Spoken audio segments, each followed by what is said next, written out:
asked for it. You like that, Steve? I love that. That was like the perfect intro. You Gotta asked tell for you. it. You asked for The it. music fit the soundtrack is way better than the original soundtrack, I gotta say.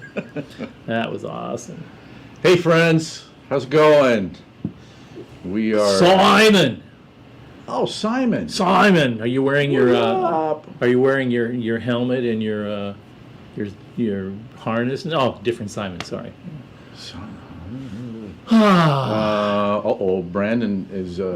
Brendan is fixing to be upset. I swear if the new pit bull isn't in this episode. What? All right, I'm calling you out. What?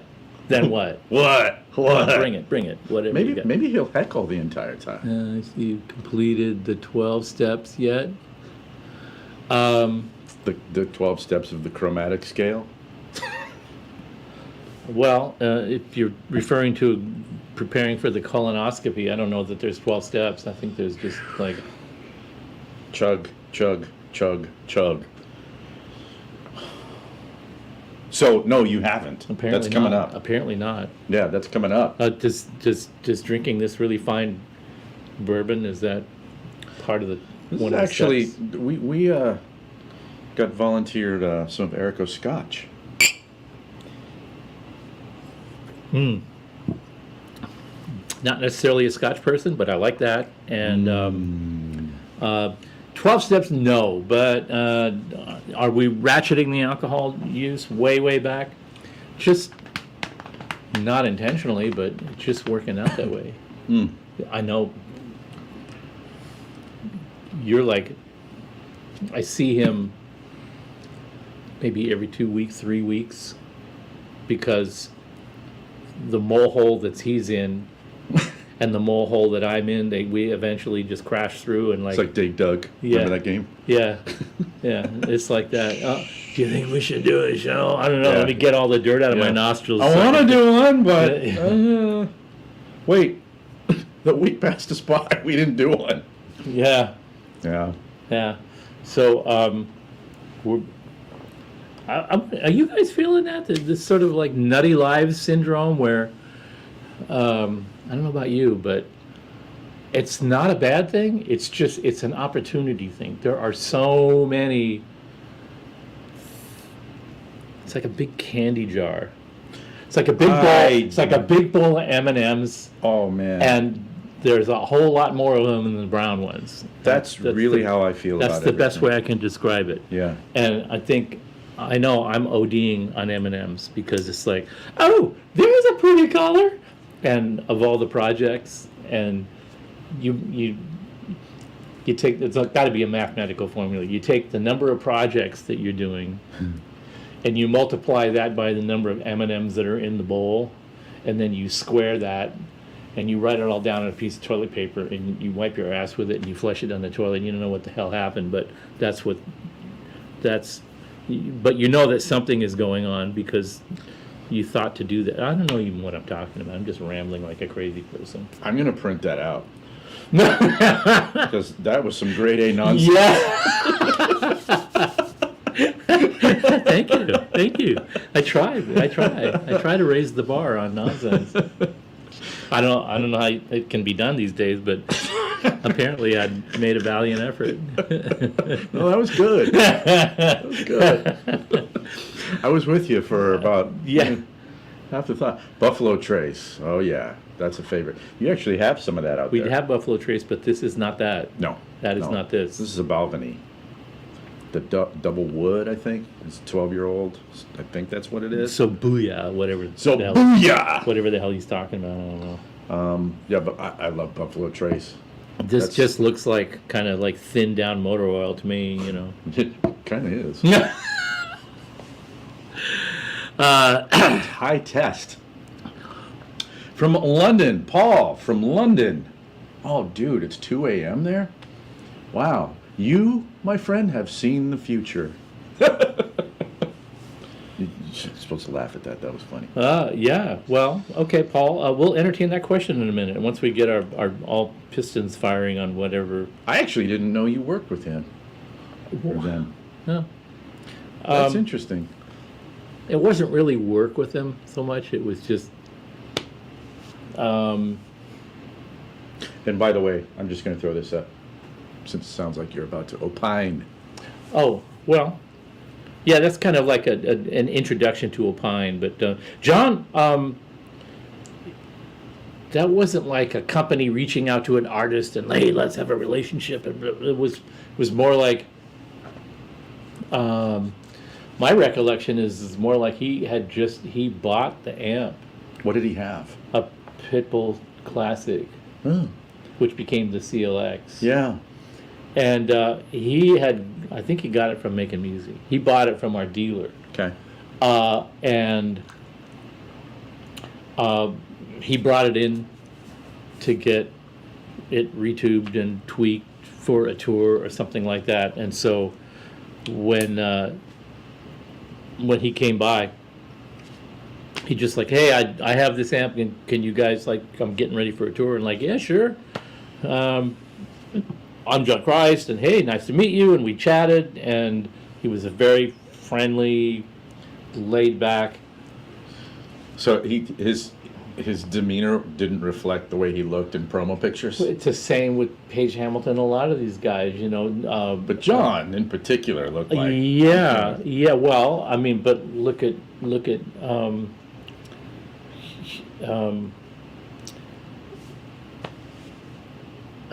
you know, like Slipknot and like all those kinds of bands. The guys were, hi, how you doing? And It's mean really mugging nice- like hell. in the Really nice pictures. to meet Yeah. you, you know. Hey, how's Very it going? polite. My mom thinks your amps are great.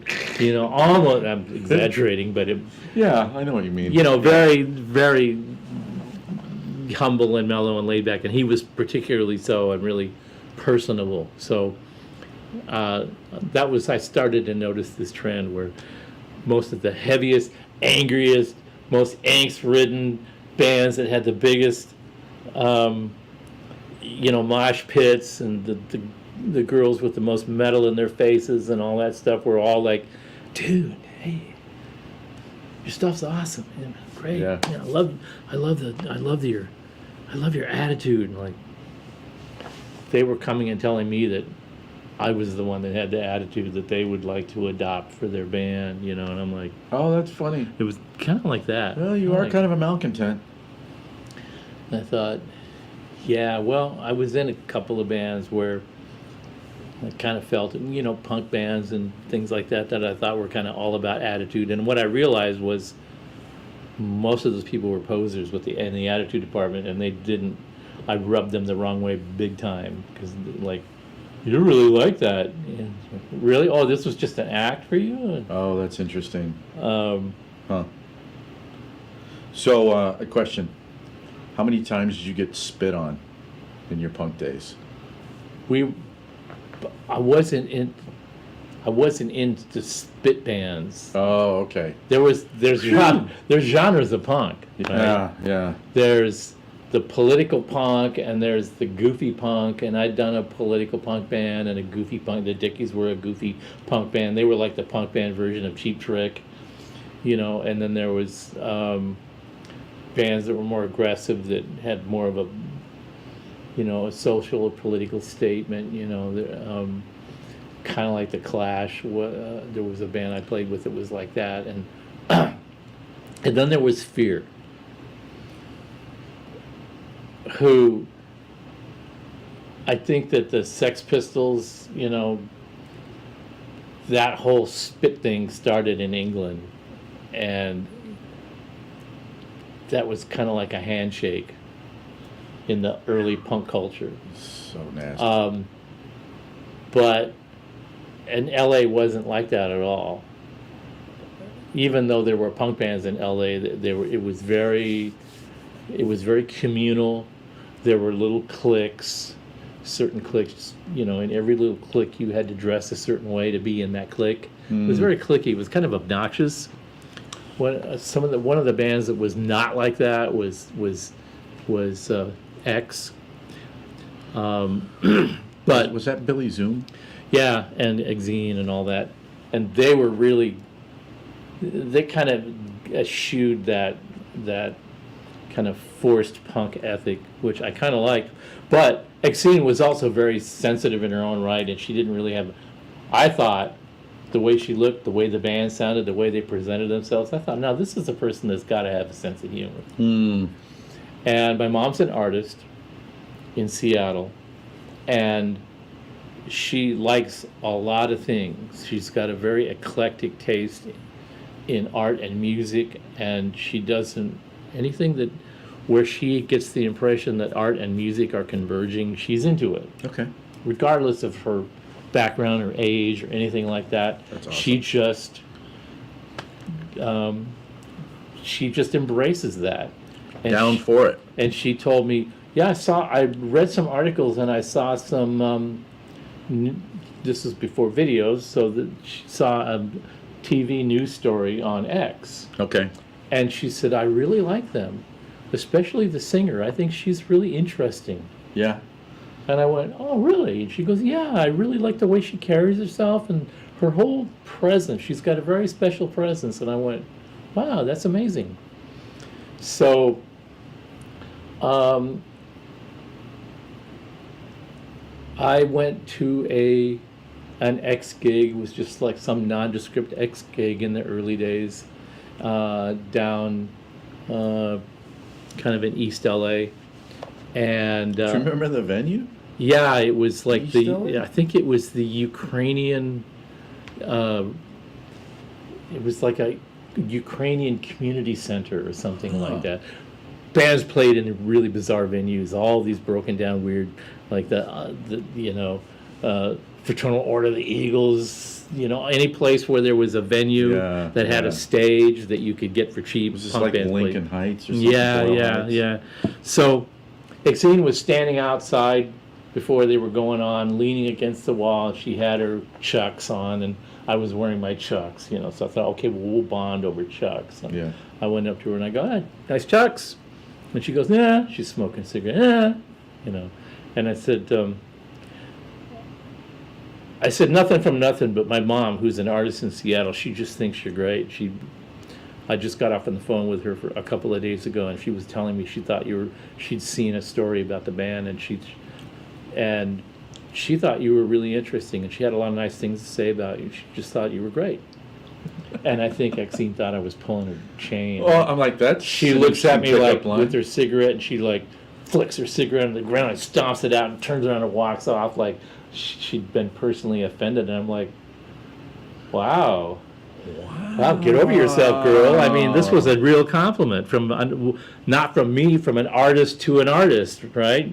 But she didn't take it that way at all. She took it like I was like throwing down or something. So yeah, yeah, I still think she's cool. You win some, you lose some. Weren't you telling me recently that you were going to write a song for Ving?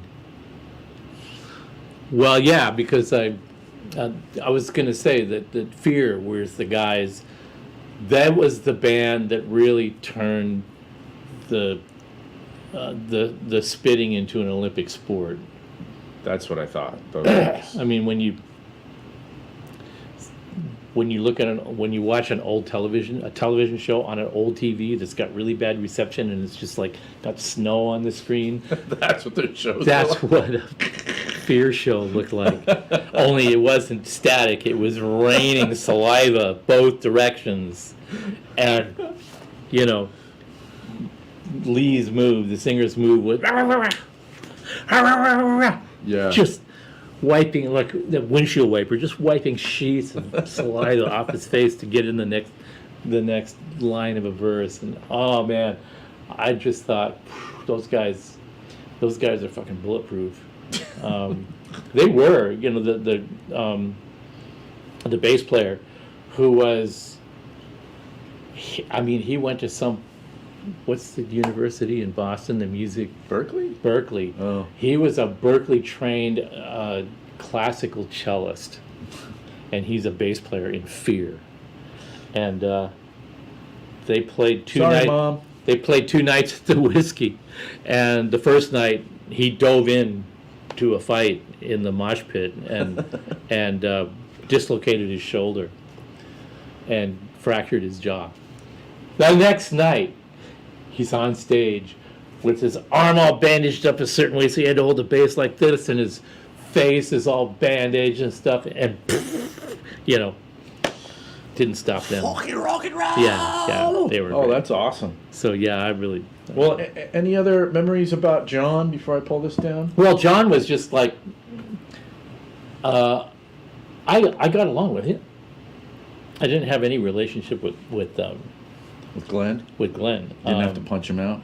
No, he probably as a person was probably easy to communicate with too. But I just, Well, he wouldn't play we guitar. didn't really have much of a relationship. He used the amp. He used it continuously for a long time. He brought it. How you know when artists are using that stuff when they bring it in? Hey, we got a tour. We need to get ready. Hey, we got another tour. We need to get ready. We need to get our stuff ready. We need to change the tunes. We need. Or to I do this. imagine, you know, an interesting thing is when you meet them for the first time, you service an amp or whatever, and then down the road they come in again, and you're like, you maybe assume, well, maybe they moved on or they're doing something. Oh shit, you're still using this thing? Yeah. Right on. Yeah. You know?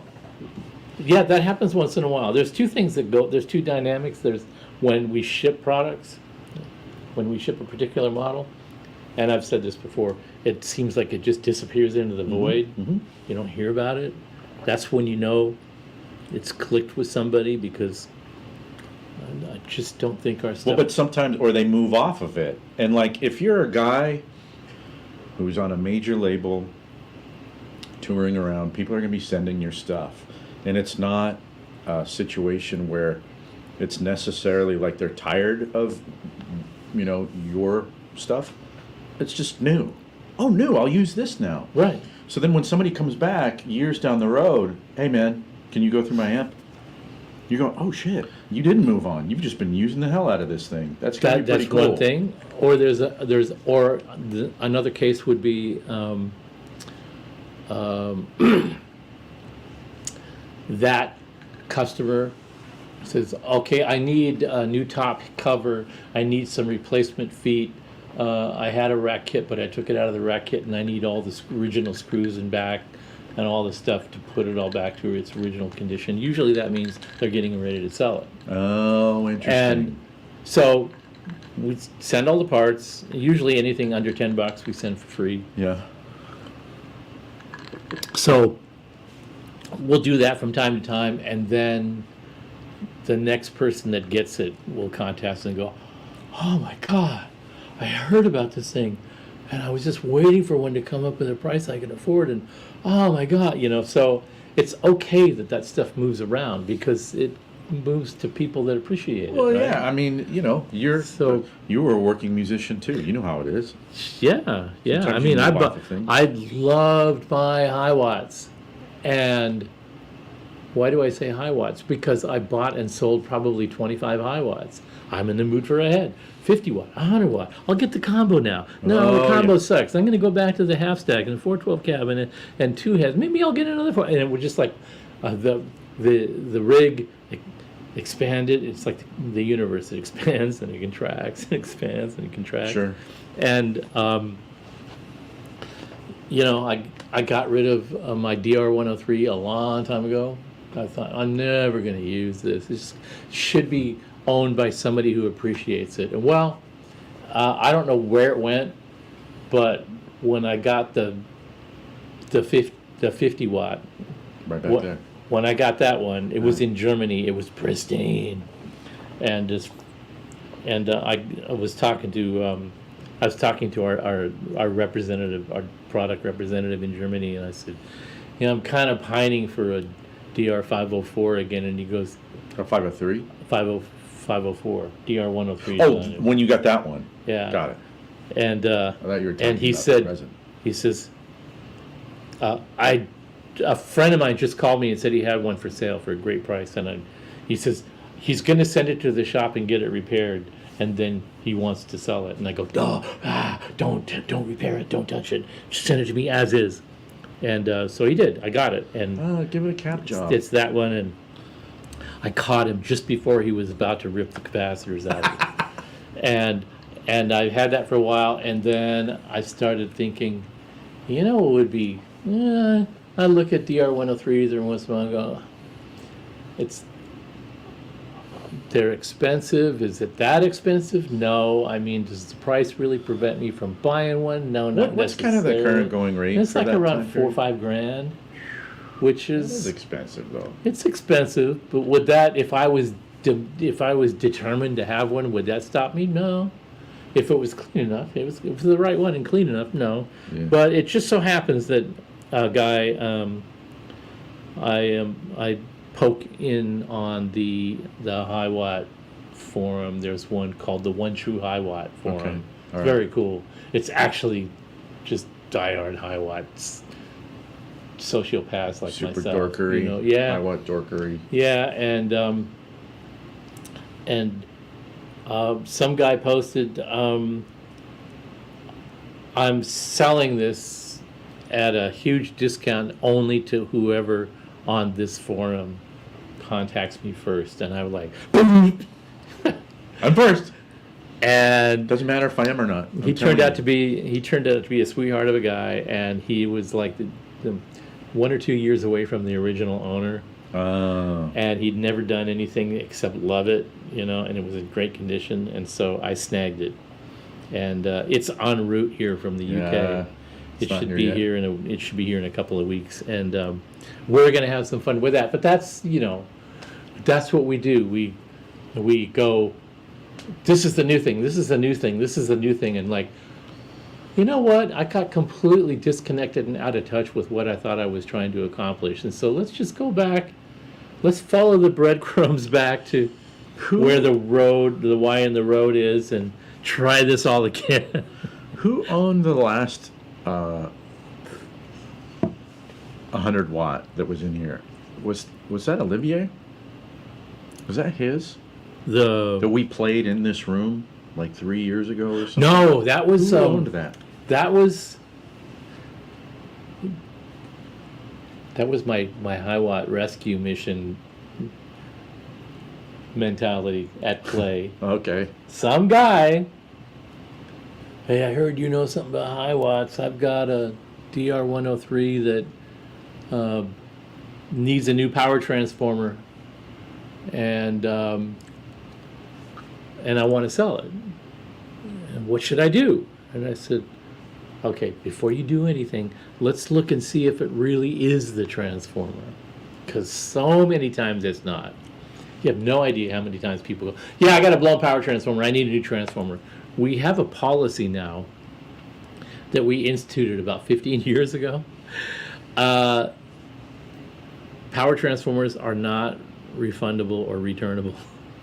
And the reason is because 8 out of 10 that we sold to people, and are you sure it's bad before we sell it to you? Oh, it's definitely bad. It's definitely, just smoke coming out. It smells like, yeah, I got this transformer. Can I return it?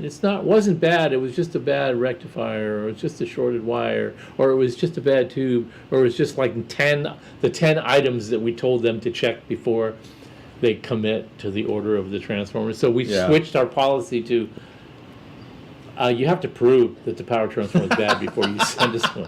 Because we're tired of dealing with this. Okay. We spend so much time packing, bringing it into inventory if we don't have it in stock, particularly, but then packing it, doing the paperwork, the administrative, selling, you get the money, blah, blah, blah, send it to the guy, and then the day that you're going to ship it, it's like, could you send it by FedEx? Yeah, sure. Okay, here's the FedEx. Well, you know what? I changed my mind. That's too expensive. Go ahead and send it UPS ground. Okay, we have to do the paperwork all over again, over and over. Finally, the guy gets it and goes, can I return it? It's not really bad.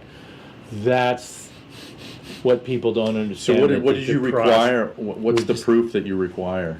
That has to go to a certified repair shop. Okay. And even that is only 50% effective. Yeah. Because we'll get some guy that, I swear, no, I put my meter. What did you do with your meter? Well, I put it on it. Did you like set your meter on top of your amp and surmise that, or did you actually hook up any wires? It's like a Geiger count. Yeah. I mean, it's like, whoa, dude.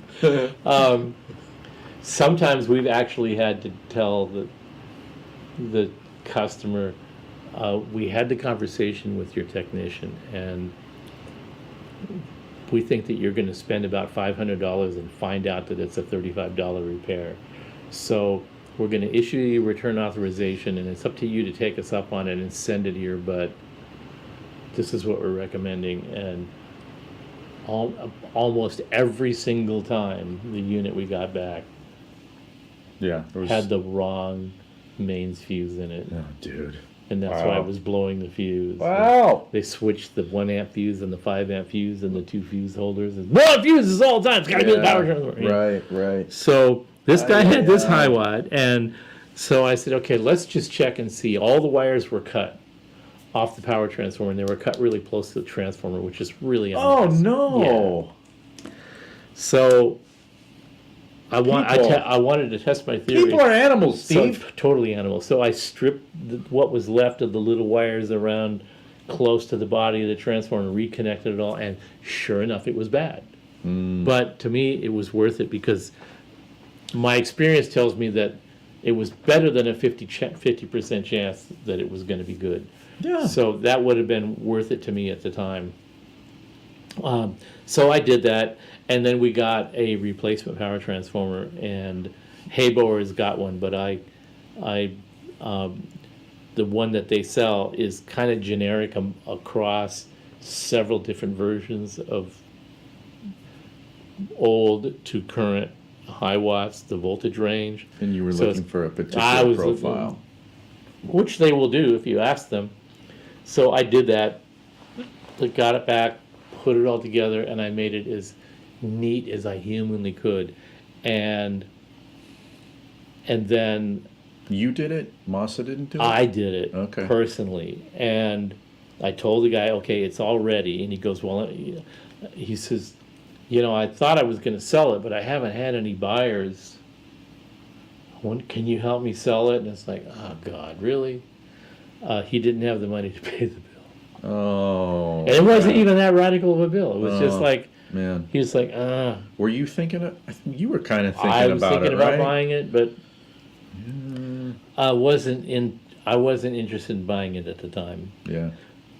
Then a guy came in with his power station to get new tubes in it, and he saw it and he goes, I've been thinking about buying one Yeah, of those. yeah. And I said, well, Then you should. he says, I've been thinking about buying one of those, but they're just so expensive. And I said, we just rebuilt this one for this guy. It's got an aftermarket power transformer, so you're going to pay $2,500 for this. And it's, here, I'll show you the insides. And he's like, really, 25? I'll pay it. I'll give you $2,500 right now. So I called the guy up and I said, okay, will you take $2,000 because your repair bill is $500? And he's like, fuck yeah, in a heartbeat. So that guy got that. And that's the one that when we did that show, Got I it. called up and I said, can we use it for the show? And he was, of course, yeah. Oh, yeah, I had that. I actually had that amp for Yeah, a minute. Because yeah. I did that whole breakdown of listening to the 50, the 100, and then the Yeah. Sound Cities. But the one from the guy in England is a 72. That's the And- one you have coming. Yeah, and it is clean as a whistle inside. The guy never had any repairs done to it and never needed it. And it's pristine inside and out. So it's gonna and it was at a good price. So Does it have it's- ancient tubes? It's I don't know what tubes in it are, honestly. I didn't ask, I didn't care. Okay. So I care about the things that are important and I don't care about the things that Yeah. you know. Yeah. Well, we'll see. We'll see. Dude, The exciting. the 50 came with Now, wait a minute. You bought the head. You didn't buy a cab with it, right? no. Just- Yeah, he had a sweet Laney Oh. the supergroup cab, You know, and I almost asked him about it, but I went, to ship it to the United States is going to be a nightmare. my old buddy, Dave Beagle, incredible guitar player in Colorado. Guys, look him up, Dave Beagle. He used to have this band called Fourth Estate. It was like the Colorado version of like Eric Johnson's Trio. Uh-huh. Dave's a phenomenal guitar player. But he had a couple of Iomi's old Laney Black Sabbath cabs with the stenciling on it and Yeah. everything. And he'd pull them out to the, I mean, he would bring them, man. It's like, hell yeah. Yeah. Super cool. Well, man, I can't see. I might have to put on my glasses. Oh, Anyway, cool. John Christ was a good dude. I haven't really A gentleman. talked to him for a long time, and I imagine. What's his gig now? I have no idea. I remember he went. Didn't he go from Danzig to Rob Zombie? I don't know. Oh, okay. I'm sure somebody here will know. Hmm. Bob, that's super cool, man. I'm just throwing this up for a second. A new Deliverance 412. Ooh. That's happiness. I wish I had a Deliverance 412. Alongside your what vintage cab? Oh, this is 1960 vintage cab. Marshall. 1960 what vintage cab? I'm sure it's a Marshall, the model. Uh, Dude, awesome. That, you know what, the new Deliverance 412 cab does kick ass. I'm so happy with the way that came out. The first time you know what do you do with the first time you get a new piece of gear? What's the first thing that you do when you plug your guitar into it? Oh, when I actually get around to it? Yeah. Normally when I get it, I just kind of look at it for a while. No. I smell it first, Smelling is really and then fun. I plug it in, Yeah. and then I turn it up, all the knobs, and I play an E chord, and I just stand there and go like this. Yeah. If it inspires, Yeah. maybe sometimes you're like, what the fuck is this? Yeah, and that That happens. happens. That happens once in a while, and usually when that happens, it's like call up the wood supplier and go, what is going on with the Baltic birch in our new shipment? Yeah. Oh yeah, well we didn't use Baltic, but we substituted. Wait a minute, you don't substitute wood on our wood order. Wait a minute. When we order Baltic birch, I wasn't talking about that happening with the Fryette project. You've actually, you've had that happen when your shit shows up? let me tell you, and I talked to Reinhold about this too, where he's had this exact same experience that I had. Walking through the factory, there's the testing of the cabinets going on, and you just stop in your tracks and go, what the hell is that? And while I'm just testing the cabs, and the speakers are in phase, and everything sounds good, and it's not rattling, and blah, blah, blah, blah, and I go, yeah, but it sounds like ass. What's going on? We pull it apart. And you should know it sounds like ass. That's a hard thing. That's a hard thing because you can't tell. Oh, I know. You would know. No. I don't mean I know. I know the difficulty. It's like sitting there all day tracking on stuff, and then you go away, you come back the next day, and you're, what in the fuck was I thinking? This sounds awful. I was in a You studio. just lose objectivity. I was in a recording studio tracking, and the producer just goes, something wrong with your sound, man. And I'm like checking my speakers, and I'm checking my cables, and I'm checking everything, and I'm like, oh, everything's good. He goes, no, something wrong. There's something wrong with the sound. And I'm like, going, playing E chords. I'm going in the studio from the control room and listening to everything is fine. What? He goes, there's just something wrong. And I went, I grabbed another guitar and I played it, and he goes, that sounds way better. And I'm like, this is a while ago. This is a long time ago. I was playing a Roland Strat, and it, Wait, the Roland synth guitar? yeah, Yeah. and I was using a wireless in the control room, and and so I plugged in another Strat. So, because you really wanted to be in the control room? Yeah, he wanted me in the control Oh, room. he wanted you in the He wanted me in the control room next to him in front of the monitors with his cigar in this big ashtray full of cigar ashes next to a little smoke absorber machine. This was the 80s. Yeah, this was obnoxious. And I was Did you have your pedal board with you in there? Or yeah, was it in the... I had my pedal board and my Okay. Felix the Cat slippers and the whole bit. Oh, that era. And I just, he said, well, let's just take a break. We all took a break, and so I was kind of just going through my stuff, and I pulled out my wireless, and I took the battery out of it, and I put a new battery in it, and then they all came back, and he says, okay, let's try this again, and I played a chord, and the guy goes, that's great, what'd you do? I said, I didn't do anything. You did something. I don't know what I did. You didn't do a single thing between the time we took a break and came back. I didn't do anything except change the battery in my wireless. And he looked at me like, That's a thing.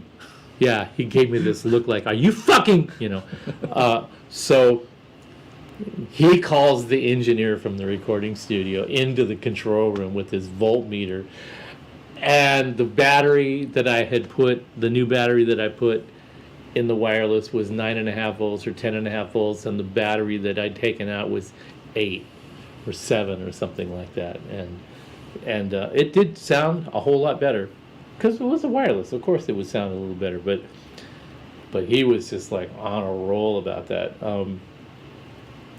So the thing with cabinets is they're just like guitars. They're anything wood has variables. Right.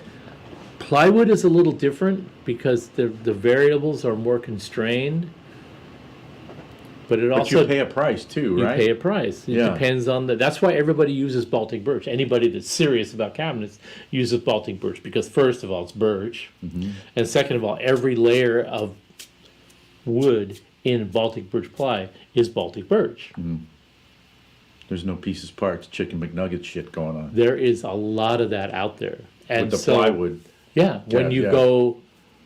go out shopping for plywood, yeah, well we've got different grades of plywood. When you're ordering high-end plywood, the wood supplier is assuming that you want the best grade of birch plywood because you want the outside grain to be perfect for yeah. furniture and cabinets Sure. and shit. You're like, fuck that. They go, well, we got this Yeah. really great stuff, and blah, blah, blah, blah. And then you go look at it and go, what's all this shit on the inside? Oh, it's applewood or whatever, or it says Douglas fir or whatever. Like, no. So you always have to say, I want Eastern European Baltic birch, grade AABB or whatever it is. You really have to be on top of these people because if they can slip in a substitute, they will. And when they do, you hear it. You hear the mid-range just like, who stole all my mid-range? That's so interesting, Steve. A piece of Baltic birch, just like on a guitar body, when you whack on it with your knuckles, it goes thonk. Oh yeah. And when you whack on a piece of birch ply that's got all this throwaway shit in the middle, it goes boom. And when you put speakers in it and make a box out of it, and put speakers in and play an E chord, you hear the top and the bottom, and the rest of it just sounds like Swiss cheese. It's ridiculous. I remember reading an interview with George Lynch forever ago. This was probably early 90s, and he was talking about, he had just started using Paul Reed Smith guitars, and he was hyping up Paul as a guy who, he's like, yeah, he'll, tap the wood, if you want a guitar made, he'll tap the wood. And I know Tom Anderson is the guy who did that. Yeah. And it seemed like such a like a guru-y, like, oh my God, what a god of tone to kind of do that thing. Then I started doing it, and I'm like, that makes the most sense in the world. I would grab wood that wasn't being used for guitars. I would pick up guitar bodies, guitar necks, because I really became fascinated. I went through a period where I was changing necks on guitars. And that's when I learned that actually, in my experience, necks have more influence over the guitar sound than anything else. More than pickups, more than the body would. You change the neck and like, I ruined this guitar. It's supposed to be the same material. This is fucking horrid now. The neck is like key. But that makes so much. I mean, you can hear the fundamental harmonics. It's actually, there's a note in this particular piece of wood. Yeah, and I had some guys from Japan come to our factory and visit, and they were like going, why don't you put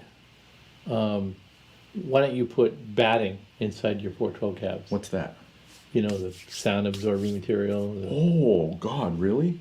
Well, this was a while back, but some companies that they were, this particular Japanese distributor, they were selling different products that were popular in the U.S. Okay. And one of them was a 112 teal ported cabinet that had batting inside, and when we appeared on the marketplace and we started selling 412 cabinets, they were opening up and they came to visited our factory around NAMM time, and they wanted to know why our cabinets didn't have batting in them. And I'm like, are you serious? Batting in a 412 cab? Why would I do that? But they didn't understand that. So I was like, I'm listening and I'm thinking, and to this day, I think I gave them the wrong answer, because I went, all I could think to say was, because putting batting in a 412 cab is not rock and roll. And we're all about rock and roll, and that is the most un-rock and roll thing I can fucking think of. And they were like, that's a great answer, and they were happy with that. But thinking back on it, I would, Like, oh, if I had take another crack at that one. I would say there was a legitimate reason to have batting in a cabinet, and it depends on what you're trying to get the cabinet to do while you're using it. And this is, and in a stereo cab, in a hi-fi cab, in a sound reinforcement cab, yeah, those are absolutely things that are necessary. But in a guitar cab, this is why the guitar cab is like an acoustic guitar, and this is how you treat that. Think of it that way, and then they would have understood perfectly. But I didn't have the chops to explain that kind of stuff at that time, so I kind of... When you mentioned that, I thought that was bananas. Huh. But then I just thought, Reinhold was doing that with the Shiva 112. It had stuff in there. It was like a white sort of... He put batting in one of his 112 And you know cabs. what? Yeah. It sounded monstrous. Yeah, well, because the reason It was like tuning that little cab. the reason it's is ported. because when you try a ported cab, especially when you make a little cab, Yeah. a big cab has big slabs of wood, and they have competing resonances. Okay. Because the sides and the baffle and the back are all different pieces, and they have different resonances. When the cabinet gets smaller, the pieces start to become a little bit more similar, and their resonant frequencies start to become more similar. So if there's a resonant frequency of one piece of a little cab like that, it's generally the same with all the pieces. Okay. And so it exemplifies this kind of honky, low, mid, annoying Combo sound. kind of combo Like little sound combo thing. sound. And his whole thing, he wanted that to sound like this 112 Shiva. He's Yeah. like, no, we need this thing to be like a fucking Yeah, rock and machine. and why you would put batting in a cabinet like that is to damp that one annoying frequency Oh. to It make, worked. otherwise the cab goes bonk at this one particular frequency. You really hear it. Now Yeah. we've also made a Deliverance ported 112 cab, and we didn't use batting in it. And you could distinctly hear that bonk when you played through it, and I thought, but the trade-off is that you lose this sort of vibrance. Ah, okay, I was just going to mention that. So I know that as the cabinet gets smaller, that dissatisfaction with that sort of sonic anomaly could possibly increase. So when we start selling these cabs, there potentially could be a higher percentage of people going, there's a funny sound in here I just don't like. But we only experienced that one or two times. But there was a guy that bought one Deliverance 112 extension cab, and we were about to discontinue it because I couldn't get over, I like the sound, but I don't like that bonk, and I don't really have the time to deal with it right now, and the 112 cabs at the time weren't selling that great. I went, well, let's just discontinue it right now and just come back to it later. Yeah. Some guy came in and he goes, do you have a 112? And I said, we have one left from the last production. He bought it, and a week later, I thought, he called, and I went, okay, here's the guy calling to say he wants to bring it back. He was like, do you have another one? Huh. And I went, okay, we have one more. We have our reference cab. He goes, I'll take it. Huh. And he bought that, and then I talked to him about a year after, and he was in love with it. And I said, you ever notice there's any kind of funny, weird little mid-range anomaly? But he says, well, all cabs have that. Doesn't bother me. So he heard it, but it didn't affect him. I hear it, and it screams at me while I'm trying to sleep at night. So I have it's a funny thing. I imagine that he was running his amplifier in a very different way than you ran yours. I was using a 292 power amp Okay. at So- very low volume. When I had that Shiva with the ported 112 cab with the batting inside, I felt like it was incredible for the overdrive. Mm-hmm.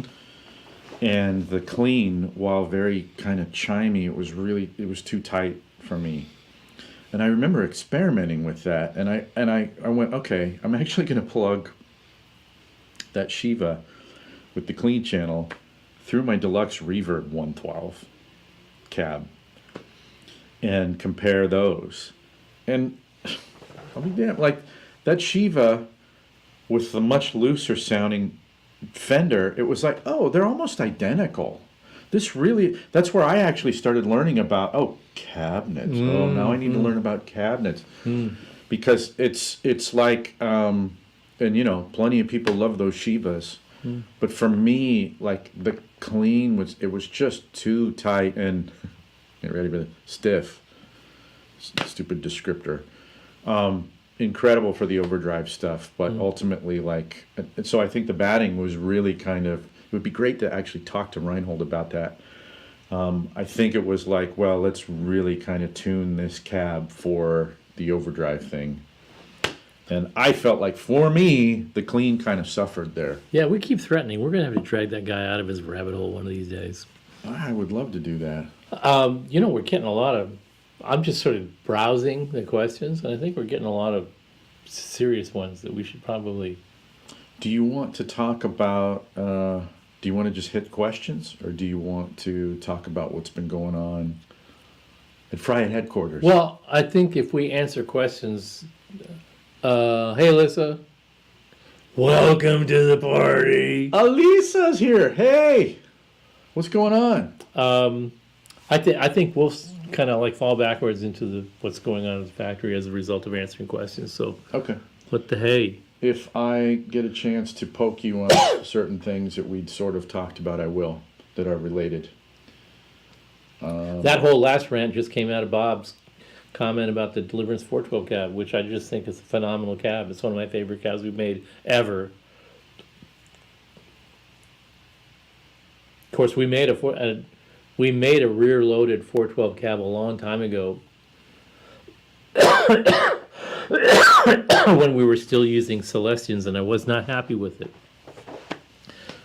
And the next time we made a 412 rear-loaded cabinet was this particular cabinet, and only this time the difference is I knew more about designing cabinets, and we have the Fane speakers. So all the forces, it took 30 years, but all the forces aligned and made the Deliverance cab something that I was trying to do a long time ago, but the knowledge and the resources and the available drivers to really make it all come together just didn't exist at the time. And I keep finding these days that I keep telling myself, God, if I'd have just had this resource, if I'd had this little piece of knowledge, I could have done.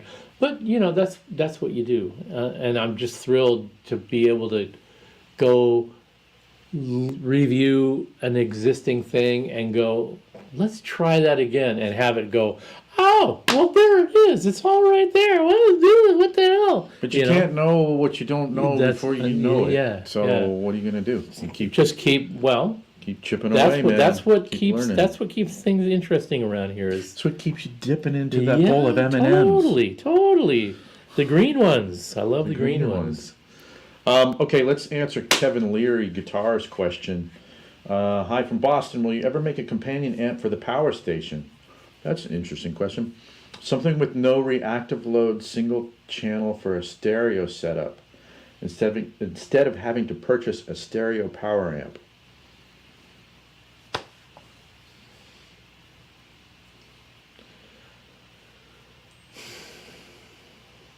A companion amp for the... Wait. Guitar players are loony motherfuckers. You know that? I mean, You are. one guitar player to another Yeah. guitar player, right? Cheers, Kevin. Cheers, Steve. Well, do you need a little?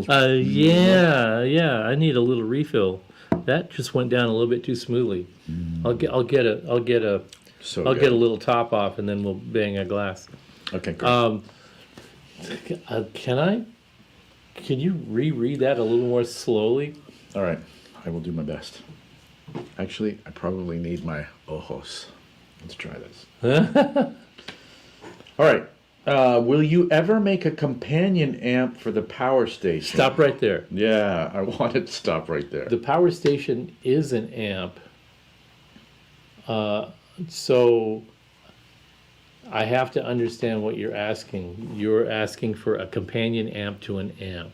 Oh man, libations are showing up. My That's what we were drinking, and that's a beautiful thing. I mean, they're both wonderful. Okay, but my concern is I've got a big design project that I have to finish tomorrow, and I don't want to be disabled because I drank think two the different Willet kinds is- of alcohol. Oh no, these aren't gonna fuck you up in that way. These are in the same realm. Yeah, famous last words. Same color. You're good. Same color. Seriously. Actually, Alyssa, can you help Steve here? Alyssa is my consultant on these things. Okay. So we have scotch and we have bourbon. Can Steve drink a bourbon after scotch and not be all jacked up tomorrow?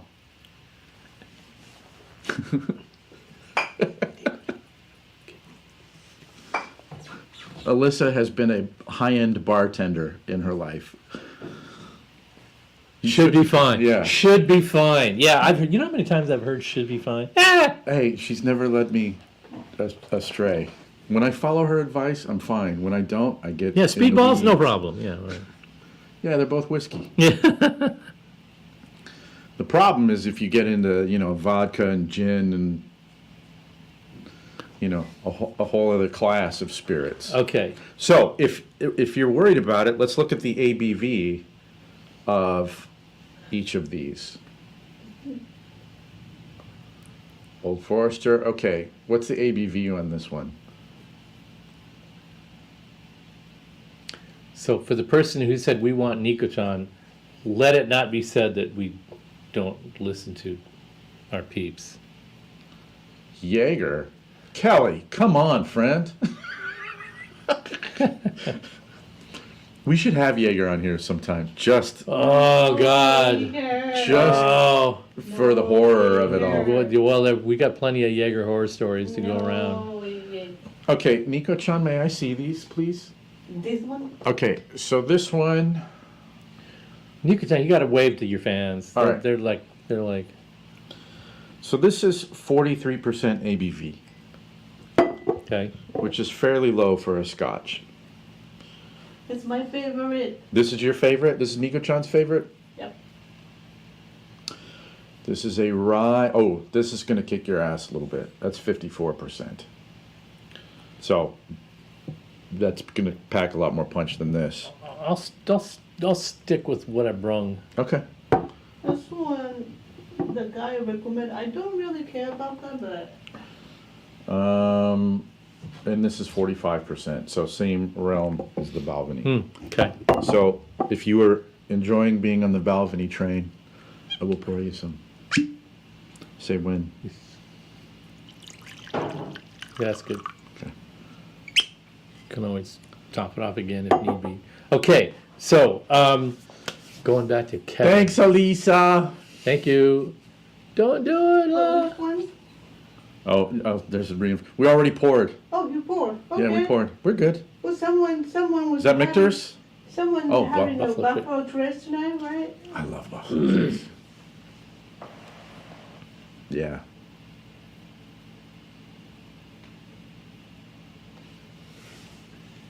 This is also my another favorite. Oh yeah, that has a little bit of cherry cough syrup vibe, Well, which this is bourbon. It's the one that you had was a rye. Rye tastes better than it. well that one would be even like smoother if it's not the rye. I think the rye was more smoother. Really? To me, Cheers. Cheers.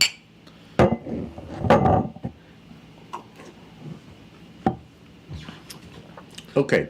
So All we right, were, let's see we were if, addressing Kevin, and he I'm looking actually- for, okay, so Kevin adds, I'm looking for a single channel amp to use with the power station so I can run stereo, something light so I can gig with it. Oh, companion, okay. People think that because they write a sentence that Don't say it. that people who drink and talk at the same time understand what they're talking about, and it's not always the case. That said, now I get what you're talking about. Your companion amp for the power station, something with with no reactive load, single channel for a stereo setup. I've just picked up a single channel amp to use with the power station so I can run stereo. So,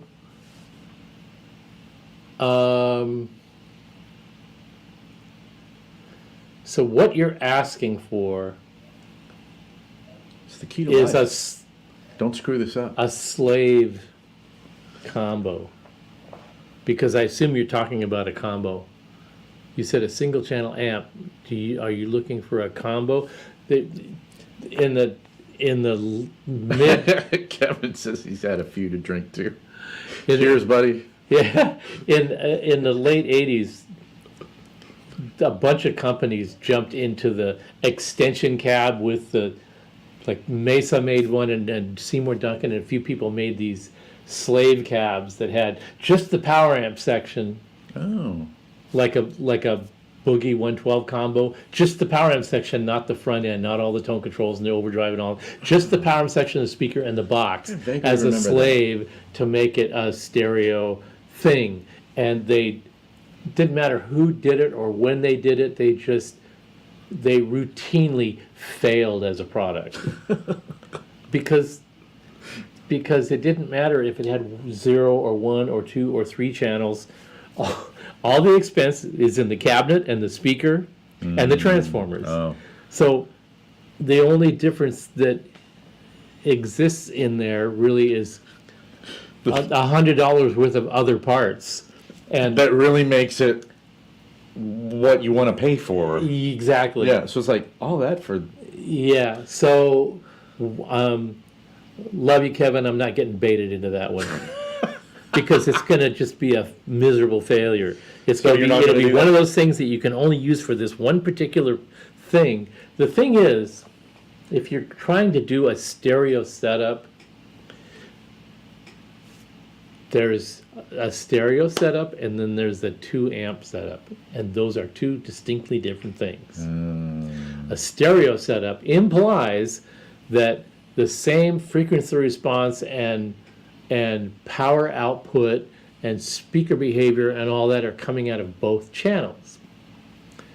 A 2 speaker setup or a 2 amplifier setup is the kind of the poor man's stereo. It's like, well, it's not really stereo, it's just I have my main rig, but I want to have the stereo reverb and delay, and so I just want some little companion amp that'll give me the other side, regardless if it doesn't have to match. In other words, the bar is relatively low. And because the bar is relatively low, I would say that the perfect companion would be anything solid state or whatever, anything that's just a little amp. And it doesn't have to be just a power amp in You a know cabinet. what? It could just be a little inexpensive amp. I think Landau at one point was running he actually went hard on the Hot Rod Deluxe for a while. Uh-huh. But I think he was using that for that purpose. Like, Yeah. okay, I have my vintage badass thing, and then I'm just gonna use that to kind of fill out the sound. Yeah, there's so many. Get my stereo There's so many effects, little right? combos out there that are like they're either solid state fine. or 2 little small tube amps that have an effects loop and effects return, and you just put you put 1 amp into the power station, and then the cabinet out of the power station, and that's your left channel. Call that, and then the line out from the power station that's driving your stereo effect. The other side of your stereo effect plug it into any old combo because we're not going to make. Oh, Kelly, that's who I was thinking of. Yeah, Scott was doing that. Yeah, And maybe did he get that from he got the Mike? idea from Lando. Yeah, I mean they were all kind of trying to come Yeah, up they're with, homies. with little sort of tricky, low budge. You know, those guys are gear freaks. Way. Not necessarily expensive gear freaks, just practical gear. Well, I'm gonna spend the money on this because it's really doing what I want to do. But there's sometimes when I just want to do this, and I don't need to spend a lot of money to do that. I mean, when the Fender Super Champ came out, everybody was buying 2 of them. Lukather was buying 2 of them. I need 2 for stereo. But you know what? But it wasn't that. If you have some coin and you've kind of been to the top of the mountain in terms of, okay, I've owned all the baddest ass shit that seems unobtainium, you still retain your enthusiasm for those things, but you also, it kind of gives you the room to expand, like, well, okay, I'm not just trying to find the thing that is, you know, the Dumble or whatever. It's like, now I'm interested in it. If it costs $1 million, yeah, I'm interested in it. If it costs $50, I'm interested in it. You're just interested in it all. Like, I want to try it all. Yeah, well, I get where Kevin's coming from, where I would say... Kevin's also saying he's using a plexi into the power station. Yeah. Yeah. And so so the power station is... And then using the Moss valve to... Like, that would be your stereo power amp, right? I think that's what he's saying. He's got a Moss valve? Yeah. So plexi, power station, and then... So... Yeah. The plexi's knocking down the volume, and then the Moss valve And comes. the reason you can get away with the Moss valve is because the behavior of the amp into the reactive load into the power station is creating and preserving all of the sound and feel that you're trying to get to.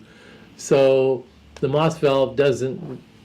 It's a fine sounding power amp. It's not particularly expressive, but you've already created all this stuff up front. So the Moss valve job now is just to amplify. I look at the speaker. Moss valve as almost like your own personal PA Yeah, exactly. amplification system. It can be solid state. Yeah. You're just making it loud. Yeah, and you know, it's affordable, it's lightweight, and fine. You know, everybody doesn't have to have an LX2 or a 252 or 292 to do that. The LX2 works great when you're using it with a modeler. That's another different kind of a thing. So. But I don't see us making a slave amp for the second side because those things they're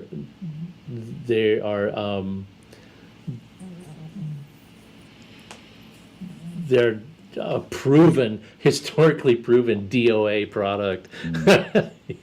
It's just, you know, for every one guy that wants one, there's 8,000 guys that are saying, what? You know, one of the coolest things... I got to buy a combo without the front end in it? What if I want to use it just as a combo? Yeah, you can't. One of the coolest things that that Mesa ever made, in my opinion, and they kind of have a cult following now, but they couldn't sell them to save their lives when they came out, was their Leslie... It was a rotating cabinet. Oh my God. One time, the store that I was teaching at got 2 of them in. And we would just plug into both of them and just sit down in between them, ring, and go, ah. Fender made one. Oh my God. But to be in between 2 of them, yeah, it's like I'm inside a Univibe pedal. It was one of the cooler things in the world. Yeah, well, that whole concept, my attitude, my response to that thing was that, it's that fucking cool. You know, it would be really even cooler, and the only way that I would engage in something like that, and we actually worked on it for a while, and then we put it on the back burner because we realized that it would only be fun at NAMM shows. Oh, I remember this idea. But there's no practical application for it, but boy, does it sound monstrous. It's worth every nickel if you bought it, but you would never be able to take it anywhere because it would be too much of a pain in the ass to haul around. And if you did haul around, all you do is play one club where one guy walks out of the restroom drunk and walks too close to the stage, and these cabs are spinning around, and you clonk him in the forehead, and now you got a libel suit. But the idea was It's not very rock and that roll. we had these turntables that This is the most unpractical, ridiculous yeah. Spinal Tap. Not version only of the rotating cabinet. turntables that you bolted 412 cabs to that rotated.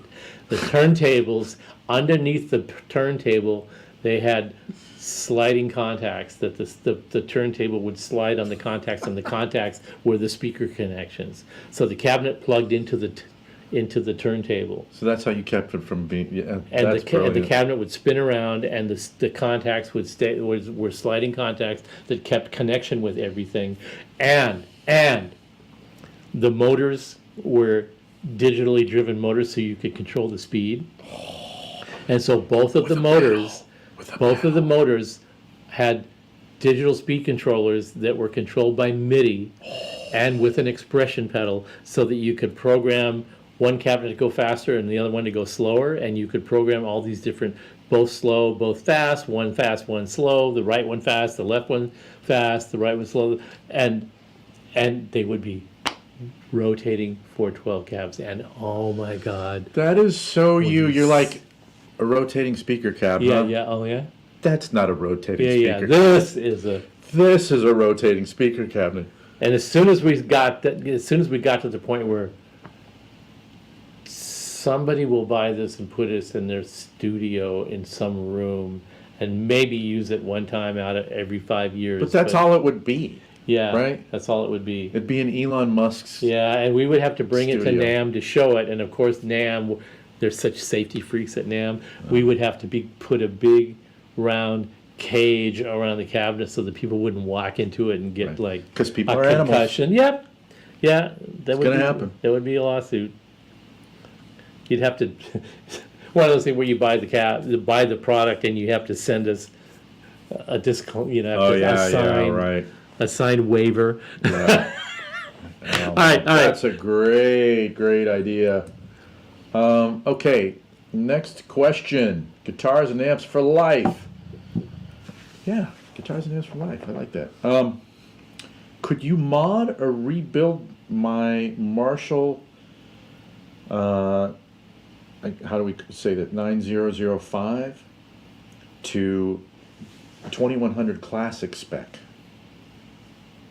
I'm assuming that would be a no. It has good trainees. Alternatively, is there a classic or a classic triple X or 2150 that you could sell me? Okay. Yeah.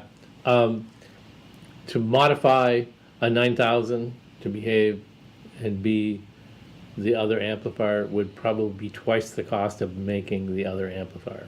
Ooh. So that would be a waste of time. We made 30 classic triple X's for our 30th anniversary. And we thought that we would sell 10 of them. And we sold 35, and we had to scramble to get the additional 5 pieces together to make another 5.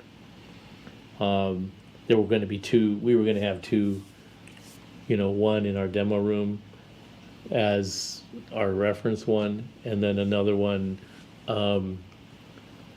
for a backup for a reference for production. I saw one at the space once. We ended up having to sell all of them. Yeah. We didn't even keep one for ourselves.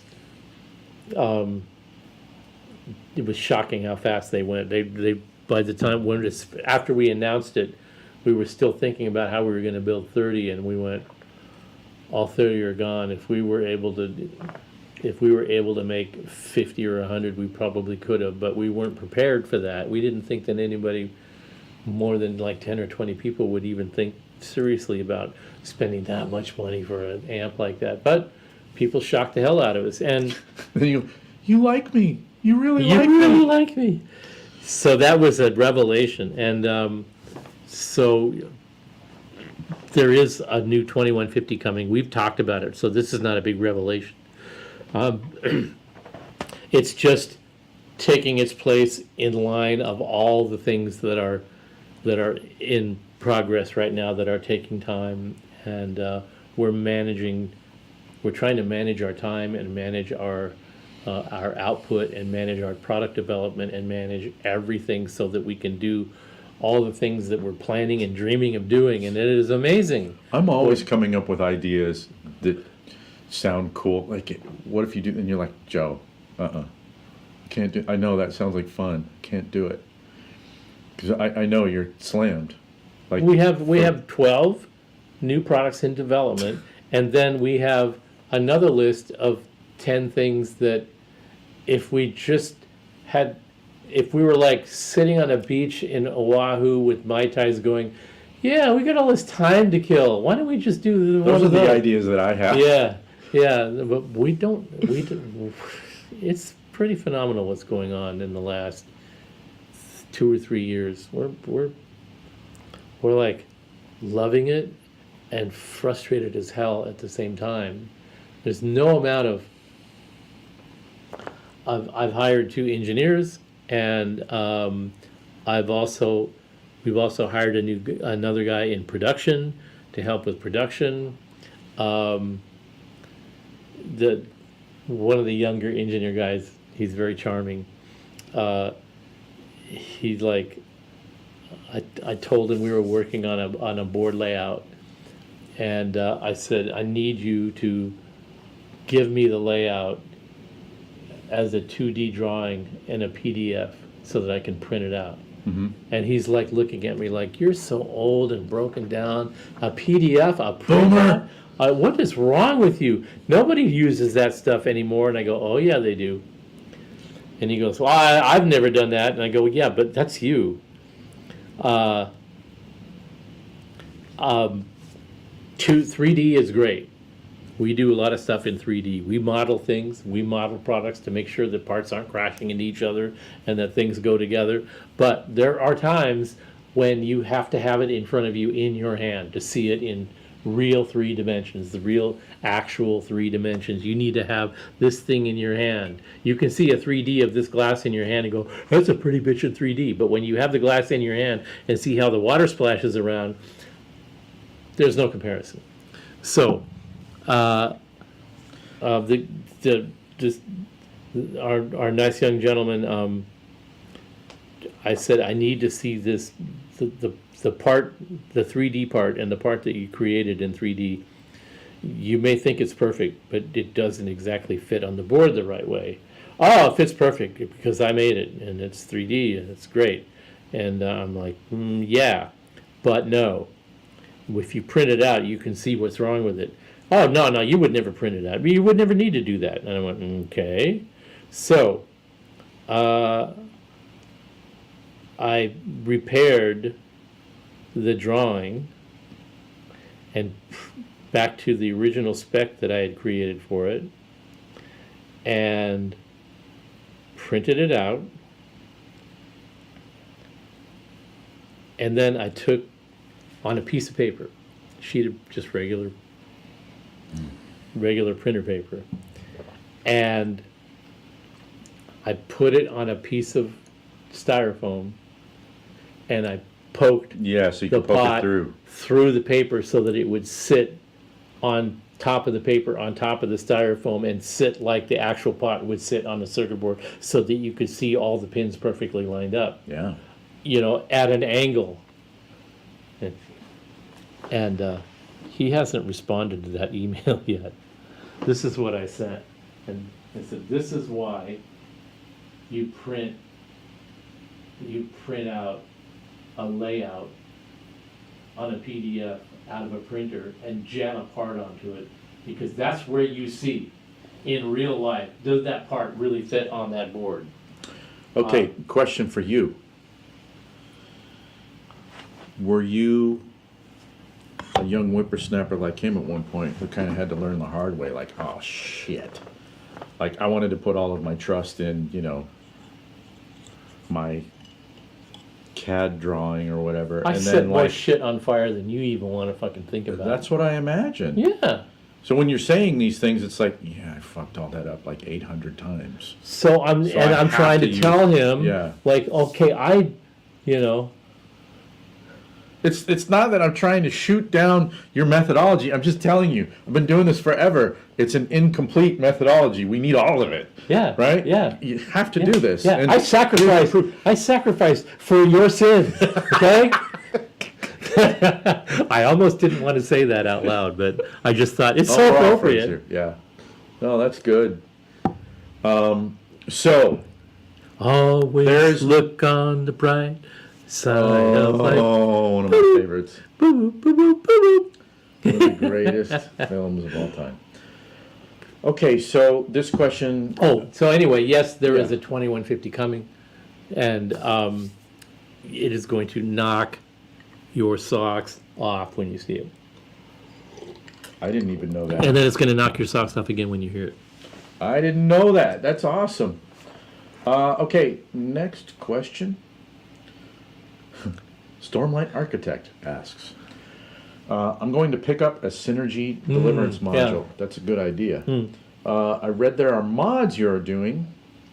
Are the newest shipping modules, are the newest modules that are shipping including those mods? I don't think, Synergy said no.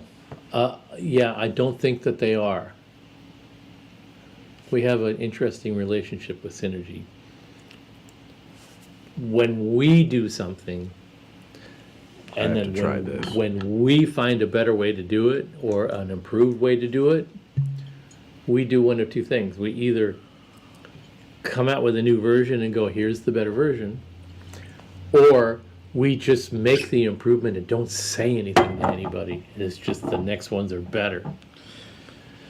But a lot of people, a lot of companies, they don't want to do that because it's expensive. They don't want to figure out how to market it. They don't want to figure out how to explain it. They don't want to get any angry feedback from the people. Why, I just bought this and now you changed it. But that's the nature of product development. That's why you buy the new iPhone every year, every other year. It's just, they get better. Or you come up with a new idea. So it is true that we took it upon ourselves to offer an update, an upgrade for the Deliverance about 2 years after it released. And we've done a few for customers for some nominal price, like $75 or something like that. I mean, I know some of these guys that do mods on modules charge $150 to $250. It's a $300. It's like a little sub-industry. Yeah, it's like a $300 module, you know, it's like crazy. Why? We like things to sound good. We like to show this is where this can go. You know, it's not all about money all the time, is it? It's just not always all about money. We charge the price that we charge for the product based on this is how much we need to charge for it in order to make it at this quality level for this amount of time and deal with all the stuff that you deal with in manufacturing a product. That's one thing. But when it comes to little modifications, repairs, I mean, like I said, a lot of times we'll do repairs, even out of warranty repairs for free, just because. Dude, I have never seen you guys do one thing once that looked to me like it was motivated by money. And it's not this big egalitarian thing. The thing is we don't have fucking time to do an invoice over a simple little stupid operation that's going to take 3 people's time to deal with over a $20, $30, $40. But you want it to sound good. Want it to be right Yeah. for the customer. You know, so if it's like, okay, are 3 people going to spend a half an hour involved in this process to charge this customer $75, or is one person just going to go fix this thing, get it to the shipping department and pack it and send it back to the guy, no charge, because it isn't worth our time to even do the paperwork to charge for it. That's the deal. And so that's why we were doing the modules for $75, because just it'll be better. It doesn't take that much of our time. It goes in, it goes out, and we did a bunch of them. And How many do you think you did? I don't know, 50, 100. Wow. I didn't know that. And And we'll do it again. We're not going to do it right now, though, because we don't have any time. We're completely booked. But when we do it, there is a new version of that mod. So all the guys 2 years ago that had the mod done are going to go, oh, you know, but it isn't going to be that much different. But it is just going to be a little thing. Because the module was supposed to be the Series 2. And then the Series 2 got some tweaks. The Deliverance Series 2 got some tweaks after it initially was released. Yeah. Got some tweaks. Yeah. So the Deliverance 2 module got those tweaks, and we offered those as an update to the module for a nominal fee. Yeah. And now we've got the 2 Plus, and to get the 2 Plus features into the 2 module, that's the one I think where we're gonna. Before we went to Synergy and said, well, we have an updated module, and they're like, you know, and now we're going to say it's going to be the 2 Plus, and we need you to we'll give you all the information to transition the module to the 2 Plus, so it has that feature for the solo mode where the gain 2 turns off. Oh yeah. It's going to have that. Which to me is like, that's the shit. We've just been too busy to push on that initiative to Synergy, and that is the part of dealing with. We're a subcontractor for them in that regard. Yeah. So it's weird for the subcontractor to go to the company and go, you know, we want you to do it our way, and they're like, oh, fuck you, get out of here. I have a question for you. You do what you want to do your way, and we'll do what we want to do our way. And every once in a while, when you're collaborating, then it becomes like, well, you know, there's a little better way that might benefit you guys, and we'll help you with it. And Mark, and they're doing the same thing. Like, that's not worth it. Like, we have, because you have a ton of things going on. They have a million things to do. Sure. So, question: you're not going to be doing those mods now. What if? And I don't know. Maybe I shouldn't say this on the show. Mm-hmm. There is the new Hiwatt support forum. Right? Yeah. That we should talk about. Pimp that out, because it would be great to have more people interacting on there. Mm-hmm. What if there was, like, for people such as Stormlight Architect, who's interested in that sort of thing, like being able to kind of get in a queue for when you decide to do that again? Could that be a part of the support forum? Well, if you look at the support forum, there is a Synergy category. Yeah. So we could start a thread where people could maybe add It's their already name started. to it. All you have to do is participate. All you have to do is register to support.hiwatt.com, and there are categories in there for all of the products, and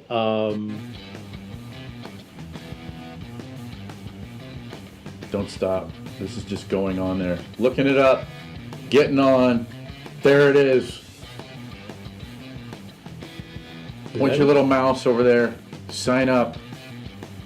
Look at that. There it is. Yeah, and there it is. Right. So go down and you'll see the Synergy. Well, I'm not doing this now. There's a video I'm playing. But just an example. Just want to show people it's up there. Yeah, We need to talk about it. It's very cool. We've initiated we call it the support forum, but it's actually the Hiwatt forum. So is it support.hiwatt.com? Is that the address? Support.hiwatt.com. Great. And it's built on the Discourse platform, so it's a very flexible, very usable, user-friendly platform, and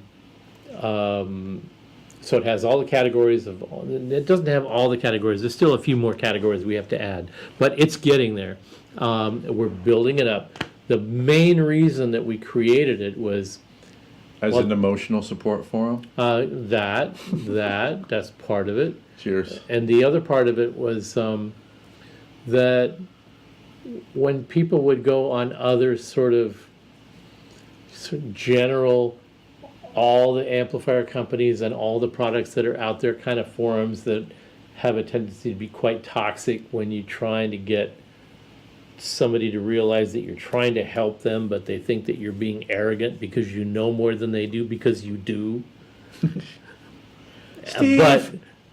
Come on, do you really know more about your amps than the average guy? Do you really know more about the amps you designed than me? Why would you suggest Come that the on. customer do with the product what you designed it to do when all of us guys here on this forum know better? You know. What an arrogant prick. Yeah, exactly. Jeez, So man. we created that for two reasons: to be a space where people could go talk about their gear, get their questions answered, deal with the day-to-day usage of their gear. That's one part of it. And the other part of it was so that we could take care of the customers that actually have service issues that need to be addressed by the factory, but we don't want that mixed in with every 45 minutes we get I got really crappy support because I asked if two 16 ohm cabinets equals 8 ohms and they didn't answer me within 24 hours. Those guys suck. And that, I'm not exaggerating, that isn't even remotely an exaggeration. That is what happens. And if you see, there was somebody, you did the video where you did the power station video. Somebody just asked us the other day, you did the one where you're talking about does the 6L6, will 6L6s make my Marshall sound like a Fender? Yeah, in the That was like, what, a year ago or something you did that video? yeah, that was last summer. Yeah, somebody posted yesterday on that. Get out of here. Does somebody really ask that question? And our guy who manages that communication, he posted all day long and twice on Sundays. Yes. We constantly get That's funny. how many ohms if I do two cabinets at 16, how many ohms is that? I don't want to blow up my power station. I appreciate you don't want to blow up your power station, but we got guys, we have customers that have real, I need my warranty repair, I'm on tour, I need this repair.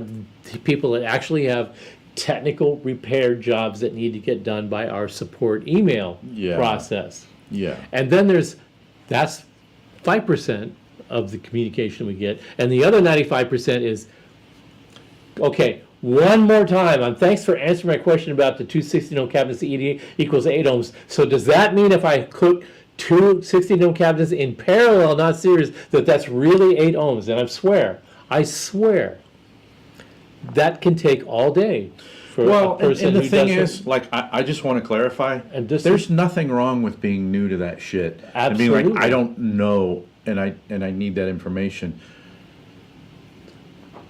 But there's a place for that, to get that information. and here's the it's probably not asking you. And on top of that, here's the place. And you're going to shit when you see this. No, I know what you're about to talk about. This is the coolest thing in the world. Can you talk about that while I use the voice room? So Break time. so one of our team was on vacation with his wife and decided that he had a little downtime and he's interested in AI, and decided to, you ready for this? Decided to train a specific ChatGPT account to answer Hiwatt tech support questions. And so we are now training Hiwatt AI to answer all of your common questions about Hiwatt products. Dig this.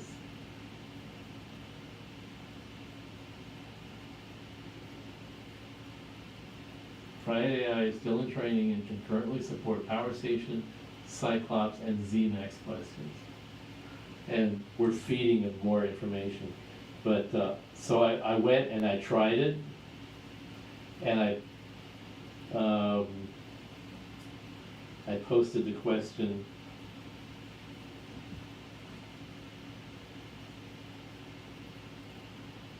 about the impedance setting on the power station. It's typing the answer as we speak right here.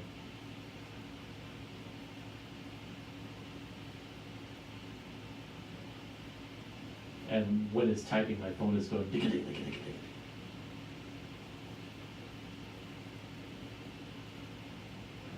Isn't that amazing? Insane, scary. When we first started playing with it, we go, oh, this is like way too,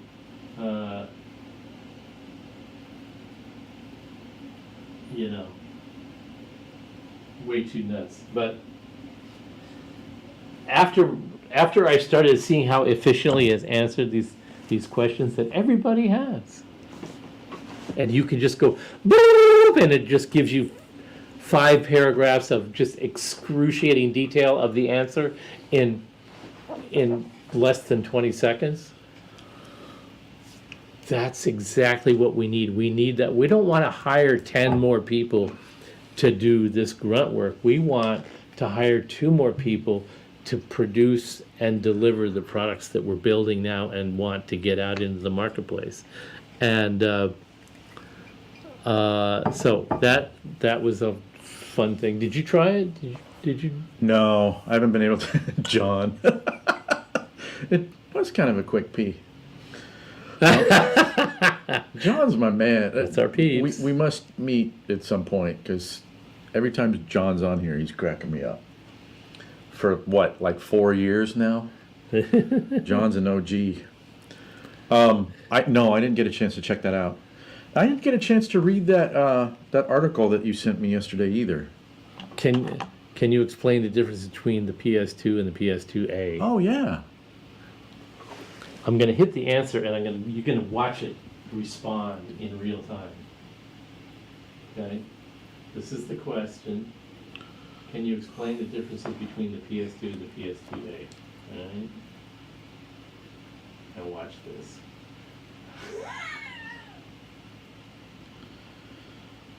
Oh, good. Oh, good. Because you know what that shows? Would you like more details on any of these differences? You know what that shows, Steve? Did Daniel do that? Yeah. So that means that Daniel trained it on the actual tech content for the units rather than your malcontent sort of answers. Yeah. Yeah. So that's actually helpful. Yeah. Yeah, it doesn't go through the ultimate malcontents filter. This is actually a good thing, Steve. Isn't that the coolest shit? That's really, really I mean, honestly, that's going to be awesome. As soon as I looked at that, I went, oh my God, I just felt all this weight just lift up That's off of our shoulders. Daniel's a man. Julian's a man too. Okay, so I can't even tell you what Julian's working on right now. I kind of took a piss on Julian just for fun, but he's like, I haven't even met Daniel, but I've met Julian. He's great. Daniel is the one kind of person we've needed in our outward-facing sort of presentation that we have lacked. He is the guy that is 100% sympathetic and sensitive and understanding to the point of view of the person asking the question. Oh, so not a malcontent. He's not a malcontent. He A is little more empathy, uh, little less jadedness. No.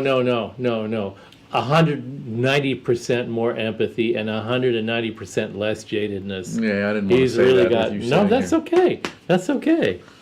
That's called progress. And Well, I mean, when you're building an organization, like one of those key things is being able to self-assess and go, this is where I need to be because I'm shit at that. I need somebody in there who can do it. And I Right, can't right. do that.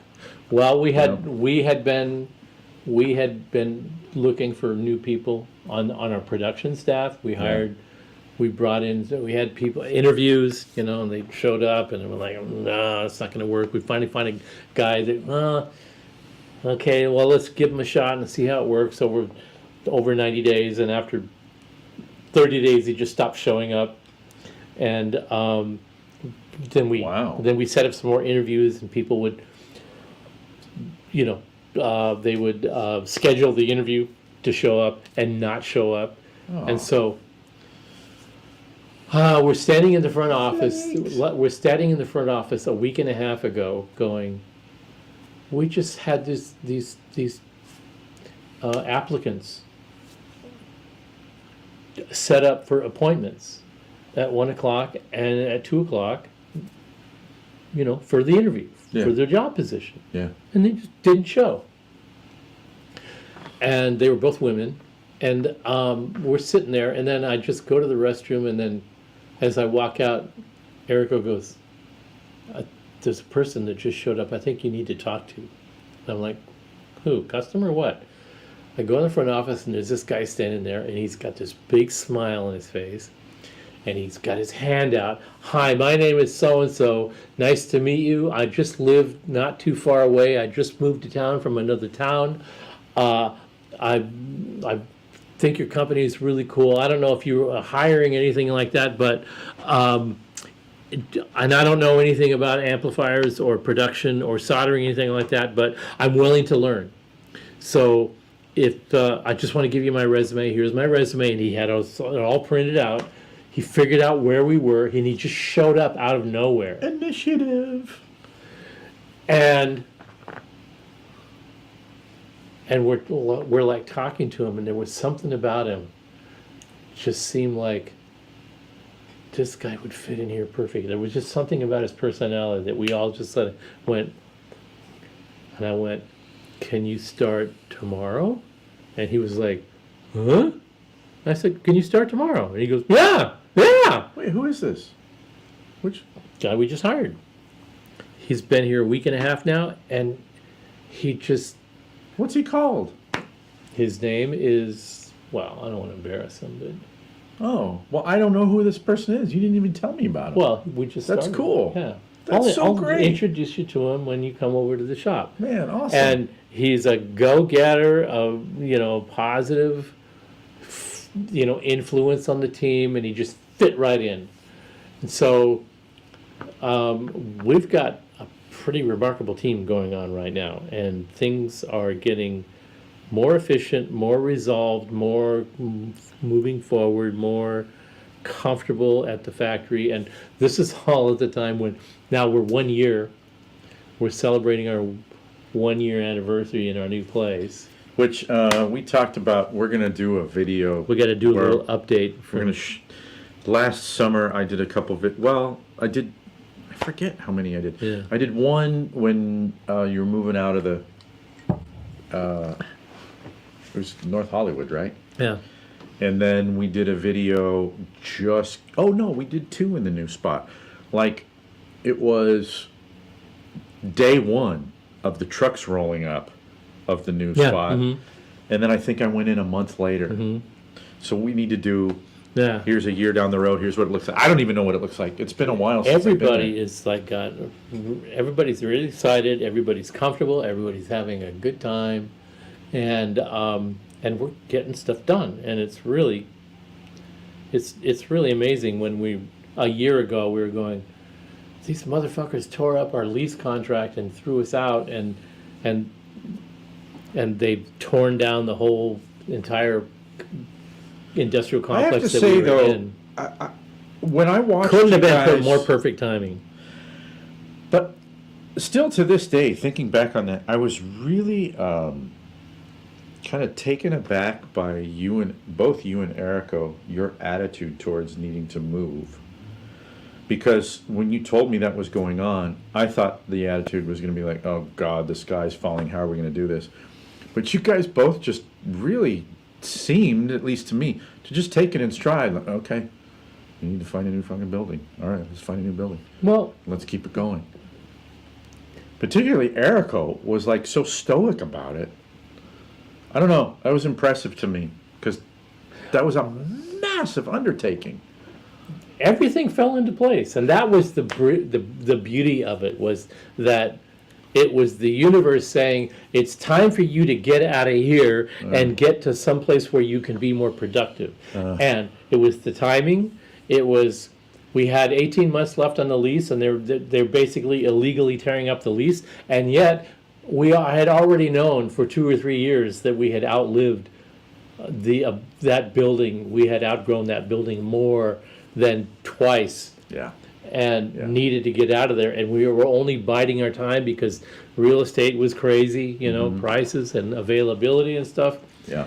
And it was basically and I'm sorry for the cosmic attitude about this, but it is the universe pushing you along, saying you can fight the universe or you can roll with it, and you'll be better off for it. Ooh, And that's stoicism, friend. and that's what we did, and it has been nothing but upside since we moved. And we're thrilled that we were basically pushed in that direction. Sometimes you just need a little, just shut up and get on with it, and that was kind of the attitude that we all took, which was, And you know what? That's a really great idea. We're going to shut up and get on with the next question. yeah. I'm going to answer this one real fast if I can. Great. Because I brought up Dave Beagle. Great, you do that while I, Oh, okay. I don't have much to say, Steve. Fourth Estate. I was talking about Dave Beagle earlier, and Dave Beagle is an incredible guitar player, incredibly versatile guitar player. He lives in, I think he still lives in Loveland, Colorado, but when I met him, he had the band Fourth Estate, which was like an instrumental power trio. I think I was saying earlier, like the closest analog to something that y'all would know would be like Eric Johnson without the vocals. I think Dave didn't use Eric's exact setup, but he was kind of an early adopter of that multiple amp kind of setup. Like, man, I think he was using Marshall's. Actually, he had a really big rack, and I think he actually had an MP1 in the rack, but he was running that through Marshalls. He had the Laney cabs, but very much dedicated. I guess lead tone, crunch, and then clean kind of stuff. And they were, for their time, they were a really cool progressive instrumental trio. They had 2 records out. And I think later on they released a CD full of the demo stuff, and some of the demo stuff was maybe even a little bit cooler than the records in a way. But anyway, Dave is an incredible guitar player, and I think when I would talk to him about it, I think what happened was it's just living in northern Colorado, like doing an instrumental power trio thing. And trying to, that was really difficult to do. And, the original guys in the band, I'm going to ignore you for a minute while I finish this. The original guys in the band, Fred and Jim, they moved on. Michael Olson became a bass player, and I think they really struggled to get a drummer that, was kind of committed to the project. And eventually, Dave kind of pivoted to doing his flamenco and acoustic kind of thing and producing records. So I think that's what's going on. I know he'll do some sort of Fourth Estate-y gigs, and I think Michael plays bass in that, and then it's kind of, oh man, what was his name? Maybe they grabbed Christian Teal. He's a great drummer in Colorado. To cover those gigs, but I think really Fourth Estate isn't really a functional band anymore. So, but I also haven't talked to Dave in quite a long time. But I love Dave, incredible dude, incredible player. So I just. What were you laughing at? Oh, I was just cracking up over home dams. The next Terminator movie will feature Freya AI becoming self-aware and beginning killing humans with rotating fork. Could happen, dude. I love you guys. I really love you guys. All right, you want to answer another one? Yeah, let's All right. let's see if we can do 10 in 10 minutes. There's no way. Come on. All I ever needed is a challenge. All right, dude.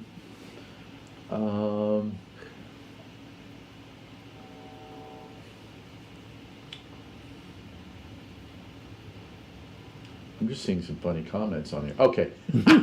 Yeah, that's some good stuff. Our buddy Mark's another OG. He says, here's a real question. All right, here's a real question. What's the difference between the Fane drivers and Hiwatt cabs versus the ones in your Sound City cabs? I know there are differences in the cabs, but what about the drivers? Same. Same drivers. Yeah. Can you explain the differences in the cabs? Because they are different. Because I've heard them. Yeah.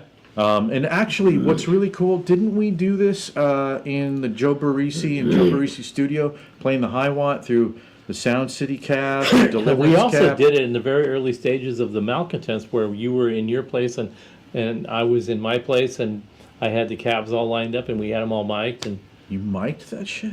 yeah, we actually played through them. Wow. That would have been season 1 Yeah. if you were here and I was Yeah. in Altadena. Yeah.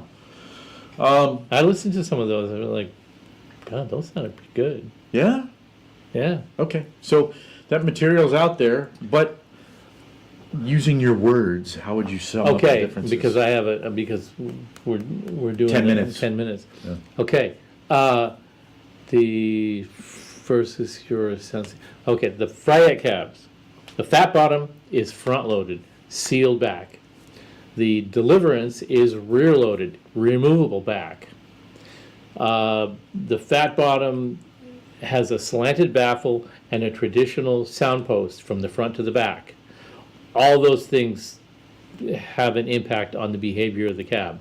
The Deliverance cab, the original Deliverance cab, was front loaded, like the fat bottom, but a perfectly vertical baffle and no sound post between the front and the back. Instead, it had a V-brace. That's where we started the V-brace concept.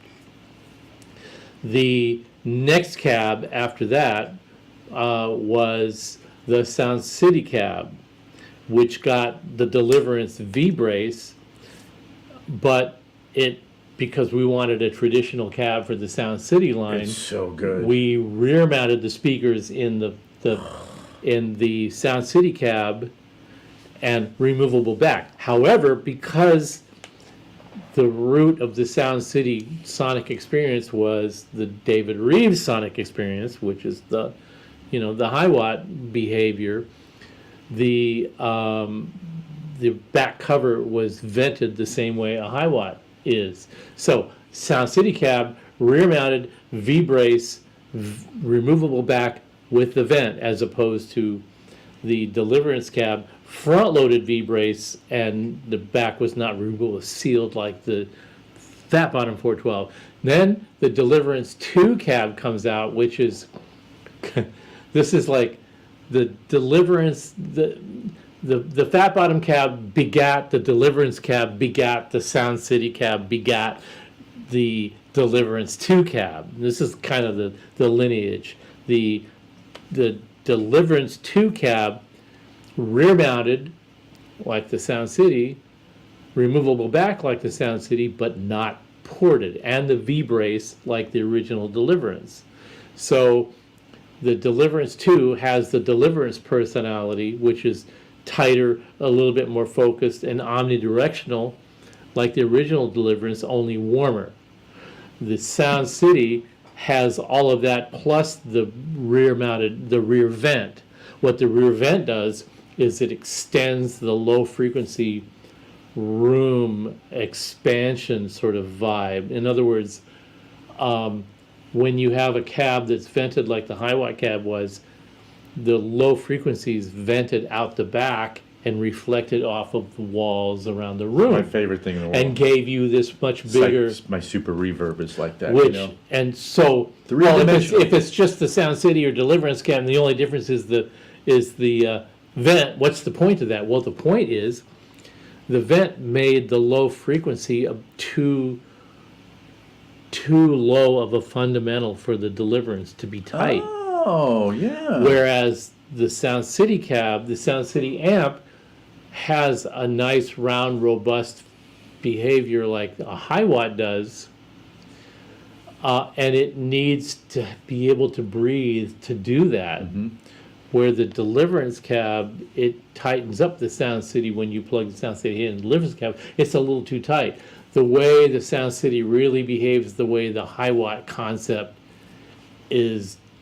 develops that sort of low end, wide, omnidirectional, rich low end, is by using the combination of the vent and the V-brace. That's the whole delineation from beginning to current. And I did that in what? Steve, 45 seconds? holy shit. You can actually do it. Well, see, I take the attitude that I have to tell people all this because they're listening, and maybe they won't read or watch the video. So now I'm taking the attitude, watch this video. Watch the video over and over again. Watch the show repeated times to get more information instead of me, dragging it out. So, all right, next. Hey, man. Great job. Thank That you. was awesome. I'm impressed. Next. And I'm not commenting on it, even though I could. Okay. I just picked up a 212 cab with Fane F70G, and I was surprised how similar it sounded to my Mesa 412 with vintage 30s. Does the break-in time matter that much? And can you explain the differences between the F70G and the vintage 30? The break-in time is completely overrated. Generally what happens is a speaker breaks in the first 45 minutes of operation, the major part of the break-in. That's when everything just starts moving and loosening up. That happens in the first 45 minutes. Wow. Then there's another period which, depending on how you play and how loud you play, how often you play, Yeah. between a week to a month or so, if you're paying attention, and you have to be in this environment. The only reason we ever notice this is because we kept the cabinet in the same position in the room for a period of time running this experiment, and listened to it and listened carefully, discovered that there was a point in time where there was another second break-in period where it just went, "Did you hear that?" Oh. "No, I didn't." "Can you do it again?" "No, because it's already happened." The only time you can hear it again is if we start with a fresh cabinet again. Oh, yeah. So I discovered that once, and then in order to show it to everybody else, every time we made another cabinet, we had to do this 2 to 3 week thing. Yeah. And All right, wait for it. and there's no time. Get in here. It'll just do it Yeah. when it does it, So I don't think anybody else actually heard that happen the way I heard it, which it went, I'm playing along, and all of a sudden it went, like somebody changed the master volume position or something, and I went, oh, it's subtle, but it is noticeable. So that's the break-in thing. It's unpredictable. Do not put a test tone in your cab in a closet with blankets over That's it weird to me. and call that a break-in. Play the fucking cabinet. Break it in the way you're going to play it. That's what's going to break in the speaker and make it Why would you worthwhile. want to habituate a That's because speaker everybody to a on sound the that you're forums not go, gonna well, make? hey, I found an easy way to do it where I don't have to be involved as a player. Well, no, if you want to do it right, you have to be involved. Take an interest in your gear, play through it enough, because how you break it in does matter. And breaking it in the same way that some manufacturer your own dings on your guitar. would do it, like production line style, adding it the same thing, and it will not give you the equivalent result. Now, compared to vintage 30s, the F70 does not have the bloated low end of the vintage 30, and it doesn't have the scratchy upper high mids of the vintage 30. But in all other respects, it's got a very similar behavior, and it behaves nicely with vintage 30s when mixed together in a cabinet. But the F70 is a more balanced and more detailed and responsive on the low end than the vintage 30. That's That's the calling card of the. That's my standard response to that, and I know you have your experience with that too, which might vary from. No, it's identical. Oh, okay. I mean, you can actually, when you record the Fanes, you can easily get them to sound like vintage 30s. And I without have, all the I have artifacts. experienced that. I have experienced that where in a certain room, on a certain day, Yeah. with a certain amplifier, we put the Sound City cab with vintage 30s and the Sound City cab with Fanes in it, Yeah. and A/B them. Yeah. I have found myself going, what the fuck just happened? I almost can't tell the difference between the two. And then a week later, I do the very same thing, and the Fane exactly what I remember, and the vintage 30 exactly what I remember. That's interesting. It's a mood thing. It's a weather thing. The humidity in the air can make differences. I was But- going to talk about it as being an EQ bump thing, kind of in post. Yeah, that's But- what it sounds like. To me, I prefer the Fanes because they're always so balanced. Well, here's the thing that, they you know what, you scream brought up a really balanced. important point that people, and that a lot of YouTube guys are talking about this now. Well, the speaker is really like an EQ in post. Oh, huh. I haven't heard anyone talk about that. And here's the problem with that. An EQ in post is after the amplifier and the speaker have done their thing into a microphone and got to tape. Post is EQing after you It's already committed there. that You're done. to tape. Yeah. You're Okay. done playing now. A speaker is connected to the amplifier, so if the speaker behavior changes with respect to its operation with the amplifier, then the speaker will appear to have changed its sound. What causes that? Feedback. What's feedback? Feedback is a little bit of the signal from the output of the amplifier being fed back into the amplifier, input of the amplifier, input of the power amp section of the amplifier, influenced by the behavior of the speaker. And if the speaker behavior changes, the feedback going back into the power amp in your amplifier will change. What causes that to change? Volume, humidity, temperature, volume, amount of distortion. Dude, that is the answer to. And I always say volume. this. You want to fix your tone? Yeah. Turn that shit up. Yeah. You're gonna Yeah. solve a lot of problems. That took me years to figure out, but it's some truth. Okay, how we doing? Okay, so yeah, I think you nailed that. Okay, good question, Matt. Yeah, absolutely. Sorry, I keep my eyes. Okay.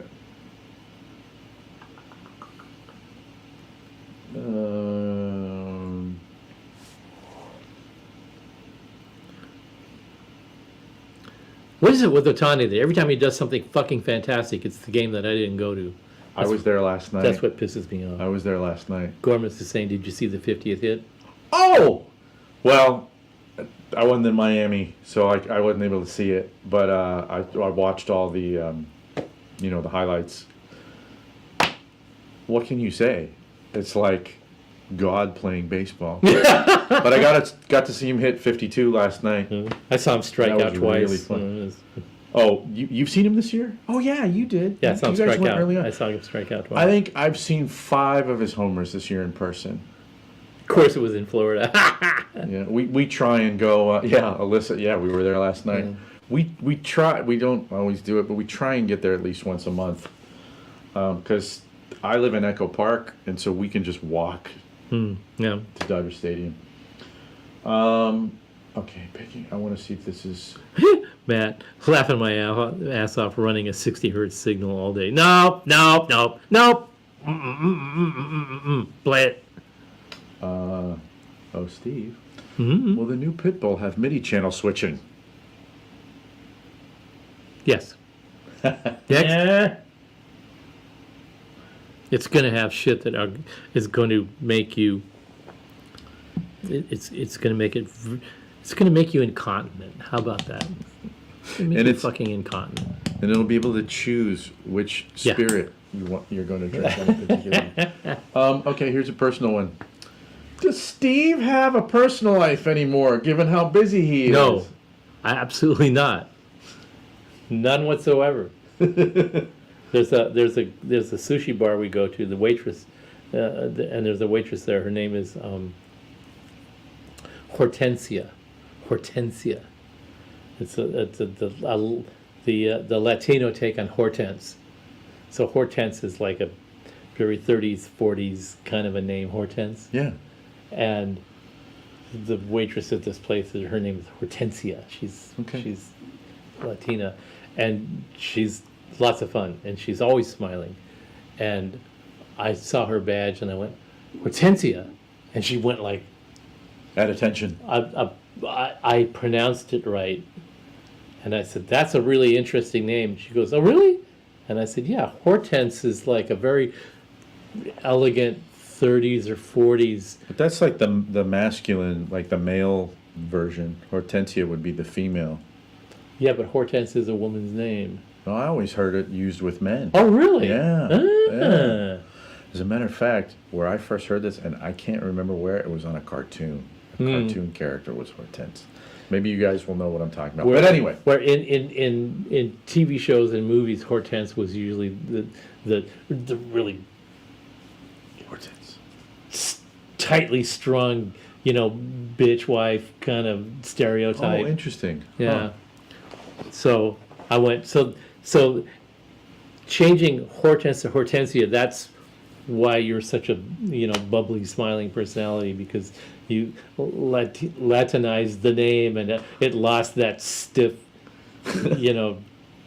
obnoxious sort of characteristic. And I think half of that went over her head, but she appreciated the fact She's like, that yeah, whatever, guys. yeah, right. What did you want? What How would many, you like? Yeah. Can I refill another your glass, drink? another glass of Yeah. Pinot Noir, please. Thank you very much. Okay, what's our next question? The next question is,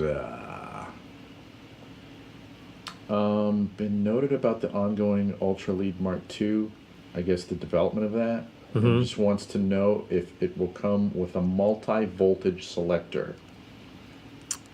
Yeah, we're kind of playing around with that right now. It probably will. It won't be a selector. I don't like selectors. I don't like user accessible voltage selectors because, Gee, I wonder why. yeah, exactly. Enough said. Next. Okay, Steve, Yeah. have you thought about doing a bass amp or a preamp? 1992. I'm in Frankfurt, Germany. What'd you do that for? There was a NAMM type show in Frankfurt, Germany every year. Music Mess? Music Messe. Yeah. That was huge. It was bigger than NAMM, and it was the Central Europe clearinghouse for all the new product development, stuff like that. And a bass player comes up to our booth, and I'm a big Jack Bruce fan. Ooh. And Hell yeah. he comes up, and we start talking, and he starts, and I heard him. Their booth was across from our booth, so I'm hearing him playing, and I said, I really like your bass playing. He goes, most people bitch that I play lead bass, and I go, no, no, I like what you're playing. You play an instrument. You're not just like this guy that I need to play da da da da da, match the kick drum. I don't subscribe to that theory. I like bass players that play counterpoint and melodic, and McCartney and Wetton. John Wetton was amazing. I love at that. John Wetton, Tony man. Levin, and by the way, Beat. Go see Beat if you can. Wait, did you see him? Oh, I didn't see them, but I've seen their videos, and they're fucking killing it. Did they come through here yet? Like, Yeah, they did. Because they did. I Every took for show was tickets sold too late. out, Yeah, exactly. I was like, oh shit, we gotta go. And Vi is slaying, and the whole band is slaying, and Levin is fucking slaying. He sounds, he's doing that distorted, grinding, melodic bass thing that Playing the Chapman stick. the Chapman stick and a traditional bass, and they did. I wish They I were could've seen doing. that. They're doing the 80s era. Oh yeah. The the discipline Baloo- era. Yeah. The discipline era. Which Which honestly, is that's my amazing. favorite era. That's It's- actually my favorite. It was era. my favorite era until I started really getting into the original album again. But really, my favorite, all-time favorite Crimson track is Red. And once I heard that, I didn't want to hear anything about Crimson ever again, except if you don't play Red, I'm out of here. And so Beat is out there. It's Vi, it's Blue, it's Levin, and it's Danny Carey. Danny Carey playing drums, and they are killing it. And Vi is killing it. And I'm listening to this, and they're doing all the Discipline album stuff, and one of the other records, and I'm just like going. I love I'm that remembering shit, the days of laying in the gutter in Hollywood after too many margaritas and blow and going, yeah, that's just like I remember it. That's great and stuff. And then they played Red, and I jumped out. This is at work. I'm listening on the monitors at work, and I'm literally doing backflips in my office because they're doing Red, and they killed it. So Well, you look, get a chance to go see those If guys. they re-up, because I mean, this tour is a smashing success. It If is they a re-up and smashing they come through success. again, we got to go. Yeah, we got to go. Because And a friend of mine who's also just as big or bigger, a Crimson fan, he's texting me. He goes, I'm here. Where are you? oh, Like he's looking for me. Like he knows I should be there, and I'm Yeah. like so pissed. yeah. I'm so pissed because I had to work late and yeah. So we have no life, and it's okay. Now back to your bass amp response. We have a bass amp topology that I developed in 1998 that's still waiting to come to the top of the pile. I have the transformers, I have the schematic, I have the name, I have everything. It just hasn't been the right time. But I have been working with Dean DeLeo, who is an amazing bass player and who's got a real rock and roll attitude and attack of his instrument, and he knows.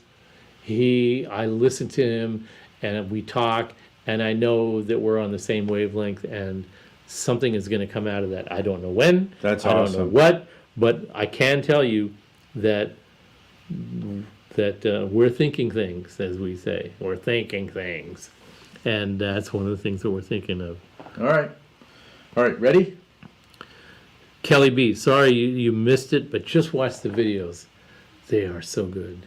I'm sure you probably already have. Yeah, what percentage of your business success would you, What percentage of your business success would you attribute to, number 1, product design, 2, customer service, 3, running a business, a la sourcing, training, marketing, selling, etc. And where have you done best? I don't think I can, Nick, you're He just, says- you, Nick, he also you're says, just "Answer the that kind in of 1 guy. minute." You're just the kind of guy that would ask a question that deep and that all-encompassing and expect me to do it in 60 seconds. So, love you. Thank you for being here. And I don't think we've met personally, and if we have, correct me if I'm wrong. But brother, you've been on this train for a long time, and I appreciate it. Now, I can't assign it percentages, but I can tell you what things that I gravitate to more frequently. If I can see this a little better, I can read it again. that's okay. I need to just sort of get stream of consciousness here. Product design is number one. It's not just product design, but it's inspiration and product development and envisioning the next thing, whatever that is. And I don't say that in the sense of, wow, we're such geniuses with product design. I say that in the context of, this seems to be the thing that is most gifted to me by the universe. It just gets handed to me. It's dropped in my lap. It appears in my head, and I have two choices: run with it, or look a gift horse in the mouth and fail to execute on a gift, which these things are.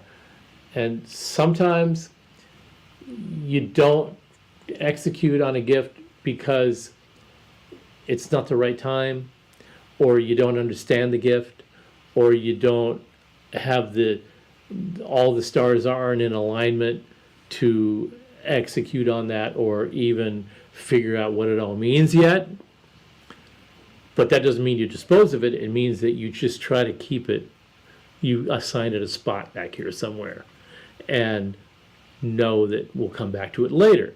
So innovation, product design, and attention to the importance of product design I will call number one. Customer service. I have a problem with customer service because it's such a complicated two-word phrase. It means a lot of different things to a lot of different people. And I think we excel at customer service when it has to do with a customer that needs service. In that respect, customer service is very high on our list.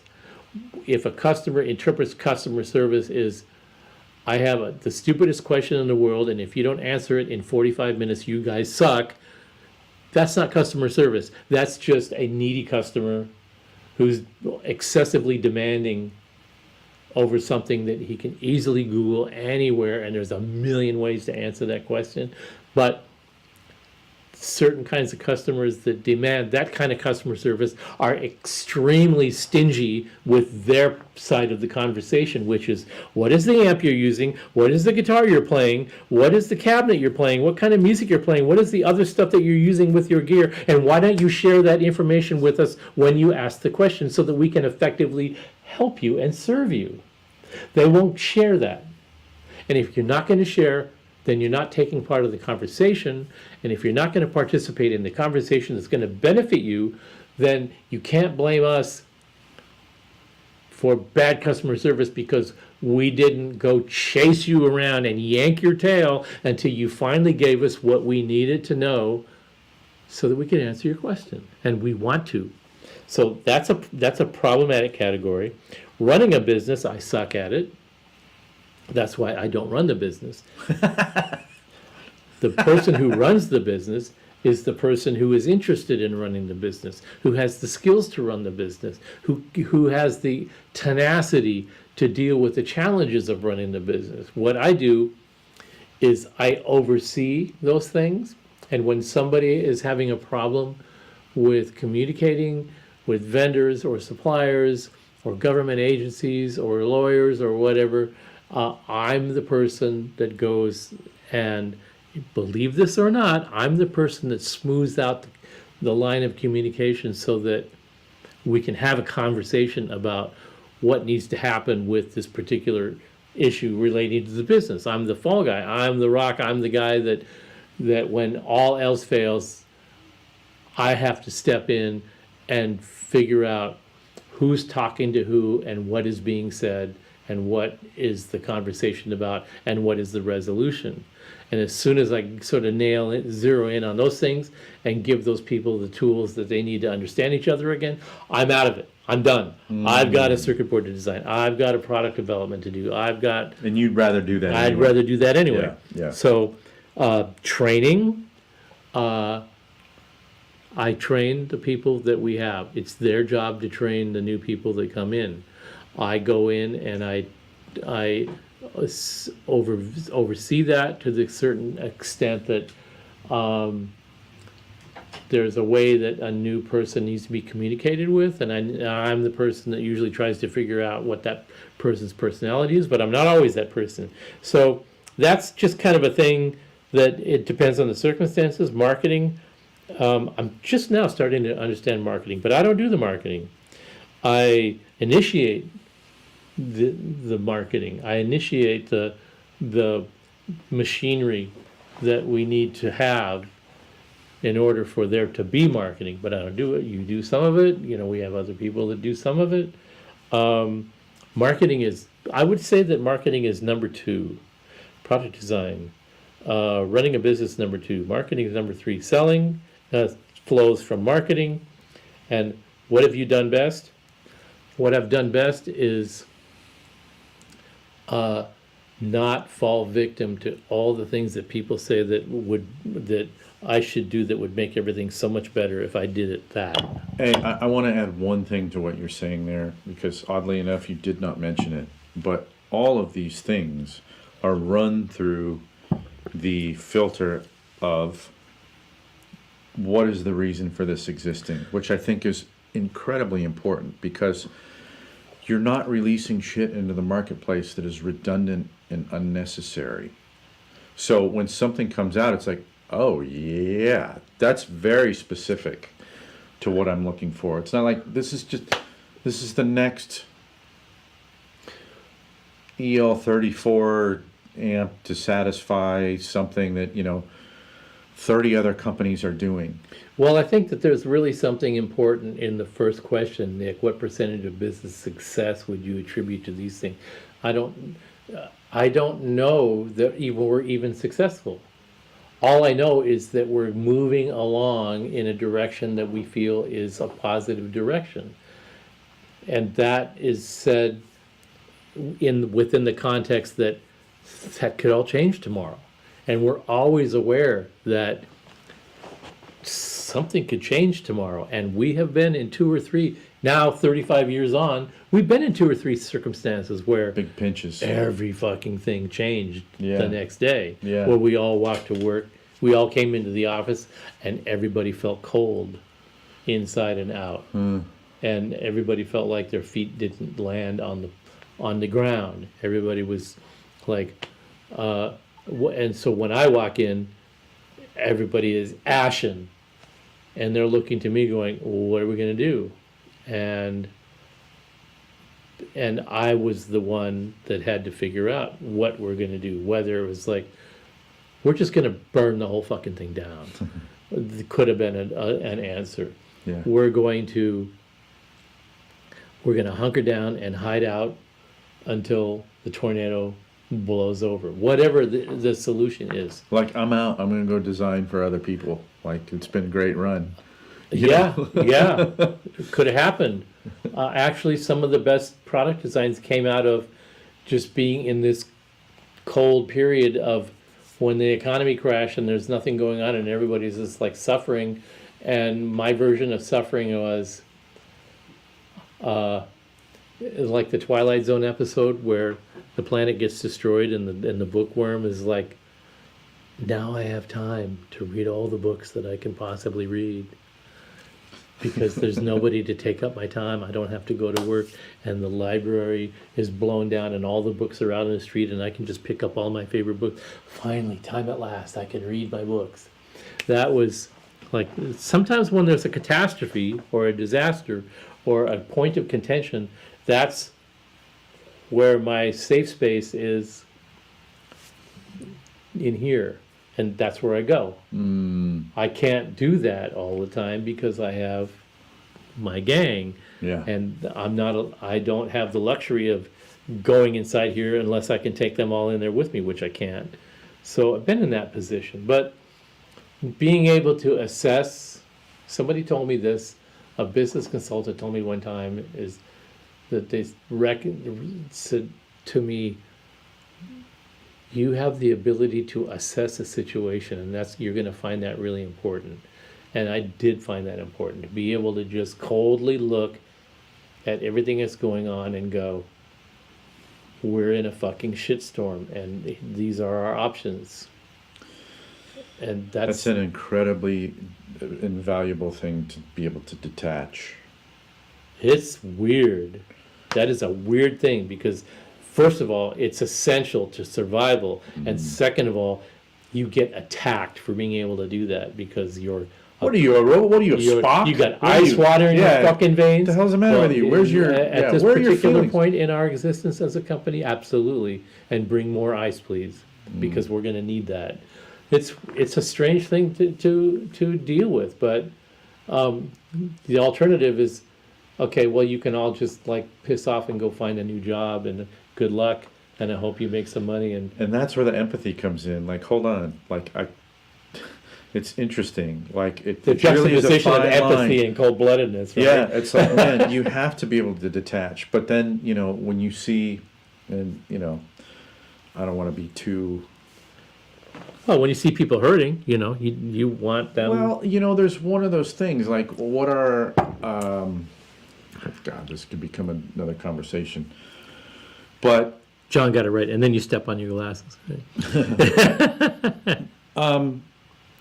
That's sort of like ultra detached, you know, insanely high powered CEO personality where you're so detached that people are disposable. Yeah, yeah, Enron. Serving your, you know, like whatever we need to do to boost stock prices. It's like Elon. yeah. Why does Elon and Enron sound so familiar?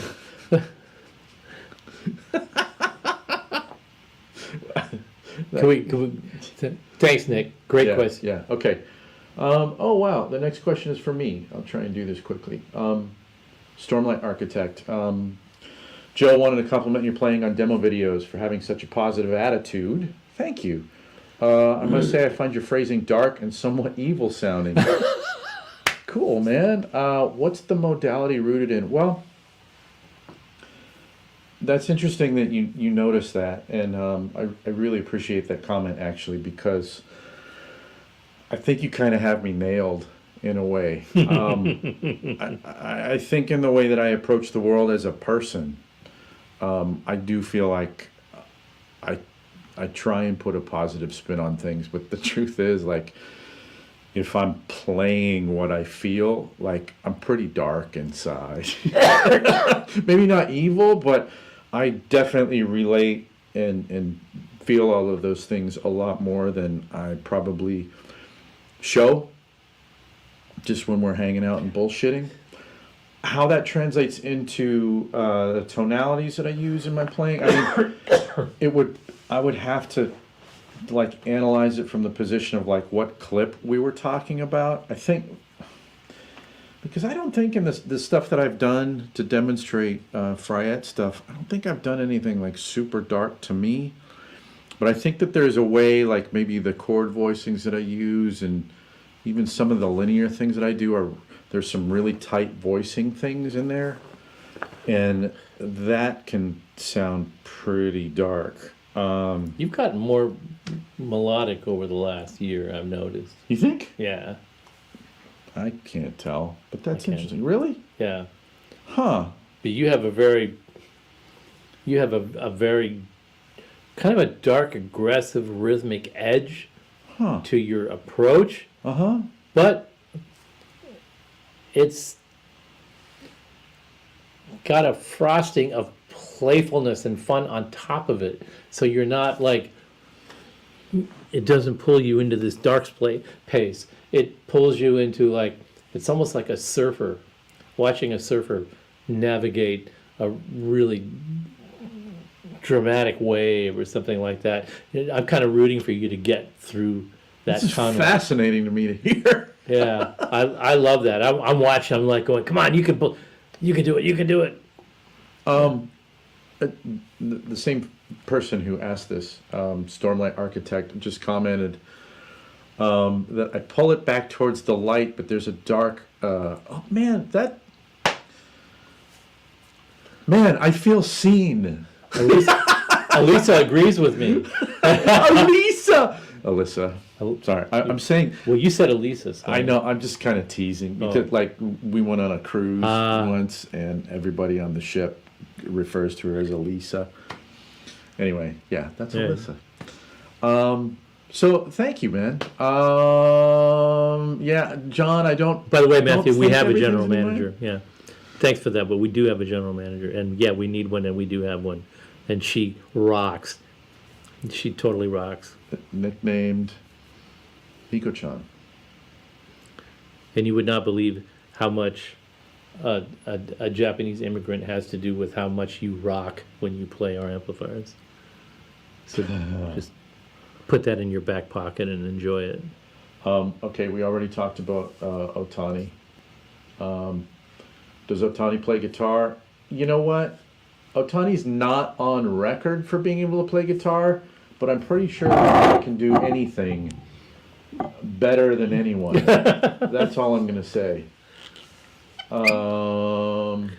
Would you let No, a drop I'm of something? finished because I'm going to have to drive. Mm-hmm. I'm finally moving out of being buzzed. Oh, here's one. Another OG.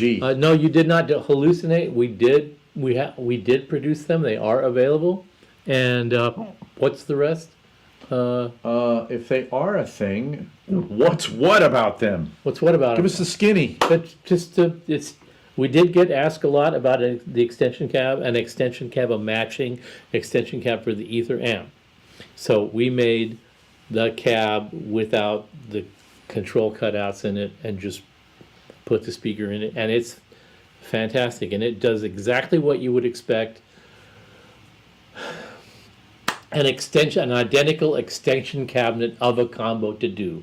When you make a combo, you have this thing inside, which is a chassis, and the chassis is a rigid member.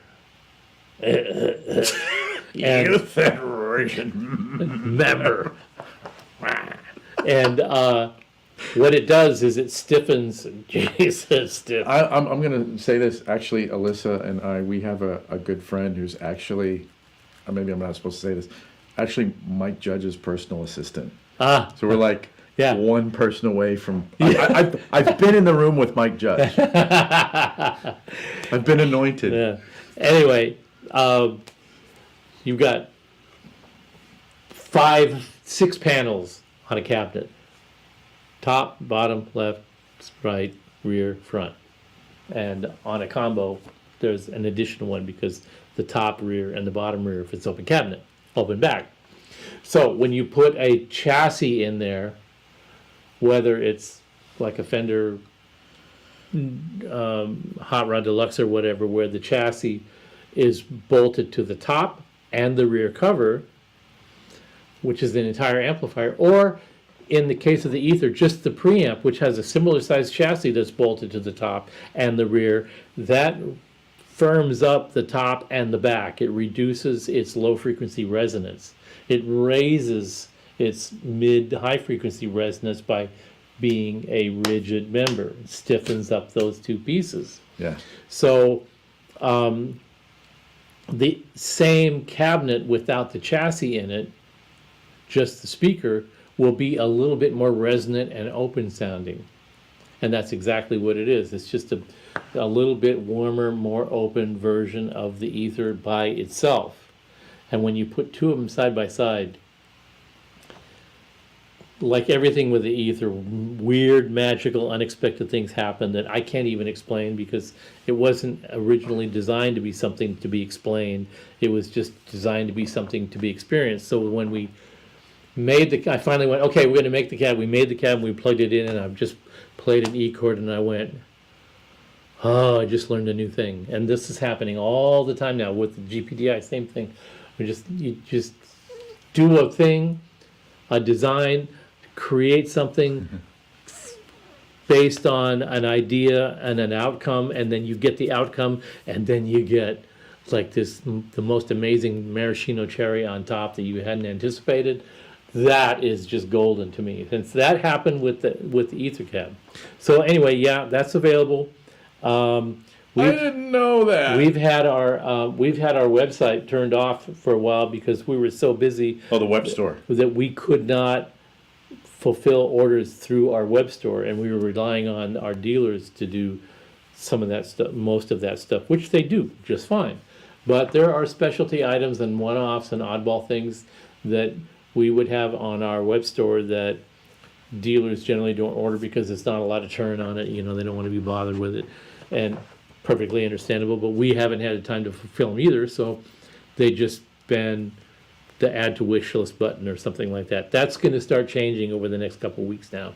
Maybe in about where are we? We're in the end of September, probably around early October. Our web store is going to start opening up, and more things are going to be available. And the Ether extension cabinet will be one of them.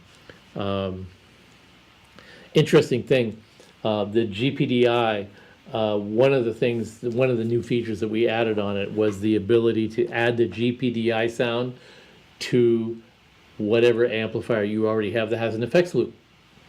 So you could just plug the GPDI, plug your guitar into the GPDI, plug your GPDI into your amp's effects loop, and then you could switch it to basically use the GPDI to add a channel to the existing amp. And that turned out to work really well. But what we didn't anticipate, and what does work really great, is when you're playing your amp and then you switch to the GPDI and add the GPDI sound to your amp, it adds that sound to your amp. Now, if you have the GPDI and your amp connected together in that fashion, and you're at a gig, and you take the IR out of the GPDI and plug that into front of house, so that you hear the GPDI through an IR into front of house, great. When you switch back to the amp that it's connected to, so that you're playing through the external amp without the influence of the GPDI, the preamp of your amp also comes out of the IR and goes to front of house. That's just Which bananas. I never even thought about that. And there's when no we were- level issues? It's the same. It's whatever level that you set for the two amps. Dude, that is awesome. And it just, at first it just blew my mind, because we were so focused on getting that feature to work right that it never even occurred to anybody that, yeah, but all that feeds to the IR. Never even occurred to us that that was going to be a bullet point. But then when it does, don't you go like, oh yeah, duh, that's how it should be? Exactly. Like, oh yeah, that's We're really so smart. caught up in our own gases that we never even realized that we, like, oh, there's like a little bonus feature in there that it's going to be a bonus feature. That this has been happening. Oh, it happened with the Cyclops. It happened with Power. It just keeps happening. Oh, That's man, what I'm really awesome. digging about what's going on right now. Is like, the more we pour into it, the more these little bits of popcorn come shooting out the top, and won't go surprise. Okay, I think we're getting close to the end here. We've Good. got to run. Man, thanks again for the comments on my playing, guys. That's Well, really you kill it. You killed it. You really killed it on the Deliverance when you did like all those different sounds without changing the controls on the amp. That to me was the gold standard of an amp demo. You didn't change anything. You just Wow. played it differently. And that is why that is my favorite big amp in history. The Ether is my favorite small amp. The Deliverance Series 2 Plus, to me, like when I get the bread together, I will be purchasing one from you. He always says shit like this, like, Wait, what? like we do so much work together, like whatever he needs, he's like, I gotta save up my nickel. Well, I don't. Yeah, wanna he doesn't take want, yeah, I liberties, know you don't want to take advantage of the situation. Well, I do I really want to record more and put more things out. I really hope to make that a priority, guys. It's really cool to hear that from you. Thank you so much, Simon. Simon is one of the incredible guitar players, guys. It's crazy to me that he likes what I do at all, because I hear him play and I'm like, oh, I'm just a little, kindergartner compared to this guy. Simon's incredible. But since you're saying that, yeah, sure, I'll do a record because you guys said so. I love to teach, so I definitely teach. I'm active in teaching, so if you want to hit me up over lessons, I'm not sure what would be the best place. But he won't since teach we're me a on single here. chord. I asked him how to play a chord. He's like, I don't know. Actually, I remember, you know what I taught you? I taught you how to play. I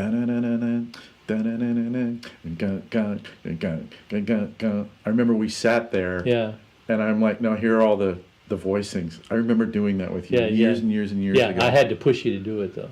I don't remember that part. Yeah. But I would love to do lessons. If you want to hit me up, maybe on Instagram, that would be a good place to find me. But let's talk about that. I would love to do that. Steve, do you have a favorite guitar player? Or no, do you have a favorite guitar? Sorry. Yeah, I do. What day and time of the day are you talking about? I mean, isn't that always the thing? My favorite guitar is the guitar player I'm excited about playing right now. That's fair. Is the Esquire your favorite, just for sentimental reasons? Okay, well, why do we have a favorite guitar? Under what circumstances do we have a favorite guitar? Do you have a favorite guitar player? Do you have a favorite singer? Do you have a favorite band? Sure, all of those things. Don't we all? And isn't the answer to that question different every 15 minutes of every day of your life? Yeah, but I have a guitar that's like, if everything all fell away and it was like, dude, the proverbial desert island, like, you get I think one the guitar. Esquire would be my Desert Island guitar. Yeah, that makes sense. Just because. Why? Why do I think that? Well, sentimental. I've played a ton of gigs with that guitar. It's been through hell and back with me, and it is the most awesome guitar with which you play an E chord in existence. Just like when you play an E chord on that Esquire, every single note rings like it meant it. But you know what? There's something about an Esquire overall. In general, yeah. That is you to the bone, which is like, no, we are not versatile, but guess what? I'm Yeah. going to do it this way anyway. Get out of my way. Yeah, and it's going to be the best of what it does, of anything that does what it does. Yeah, and you sound great on that guitar too. Thank you. Yeah. I just have a lot of fun playing it. I have a lot of fun for a lot of reasons with that guitar. That it's been around for so long, that I made it from scratch, and now it's old enough to be considered a vintage guitar. It is. Isn't that weird? It's just the weirdest. Yeah. Just the one thing that's been a consistent presence with me in all of that period of time. It's the one guitar that's survived all the changes in my life. I love that guitar too, and it's bless you or whatever I'm supposed to say there. It's got a thing. It's got a thing. And you pick it up and you're like, this isn't it's not the ist anything, the lightest, the bestest. It's not. It's not the S But it's anything. got I love a that. thing, man. Oh, thanks, Trug. Thanks, Matthew. Let's answer this. When you do that 2150, will you consider blue and purple? It's already in the cards. You're done. You're good. Oh, sweet. Yeah. I mean, how could we not? How could we come out with that amplifier and not do a blue and purple? He's also saying, and also, you would do one more run of the classic power amp as well? Can you do that again? I will say this, without committing to anything, and I'm putting that in a box because I have to, but the reason that we did 30 is because it was our 30th anniversary, and we had some new old stock parts from the original design that were in inventory. And Oh, there yeah, I was remember enough that. to make 30 of those, and so it all just kind of lined up. But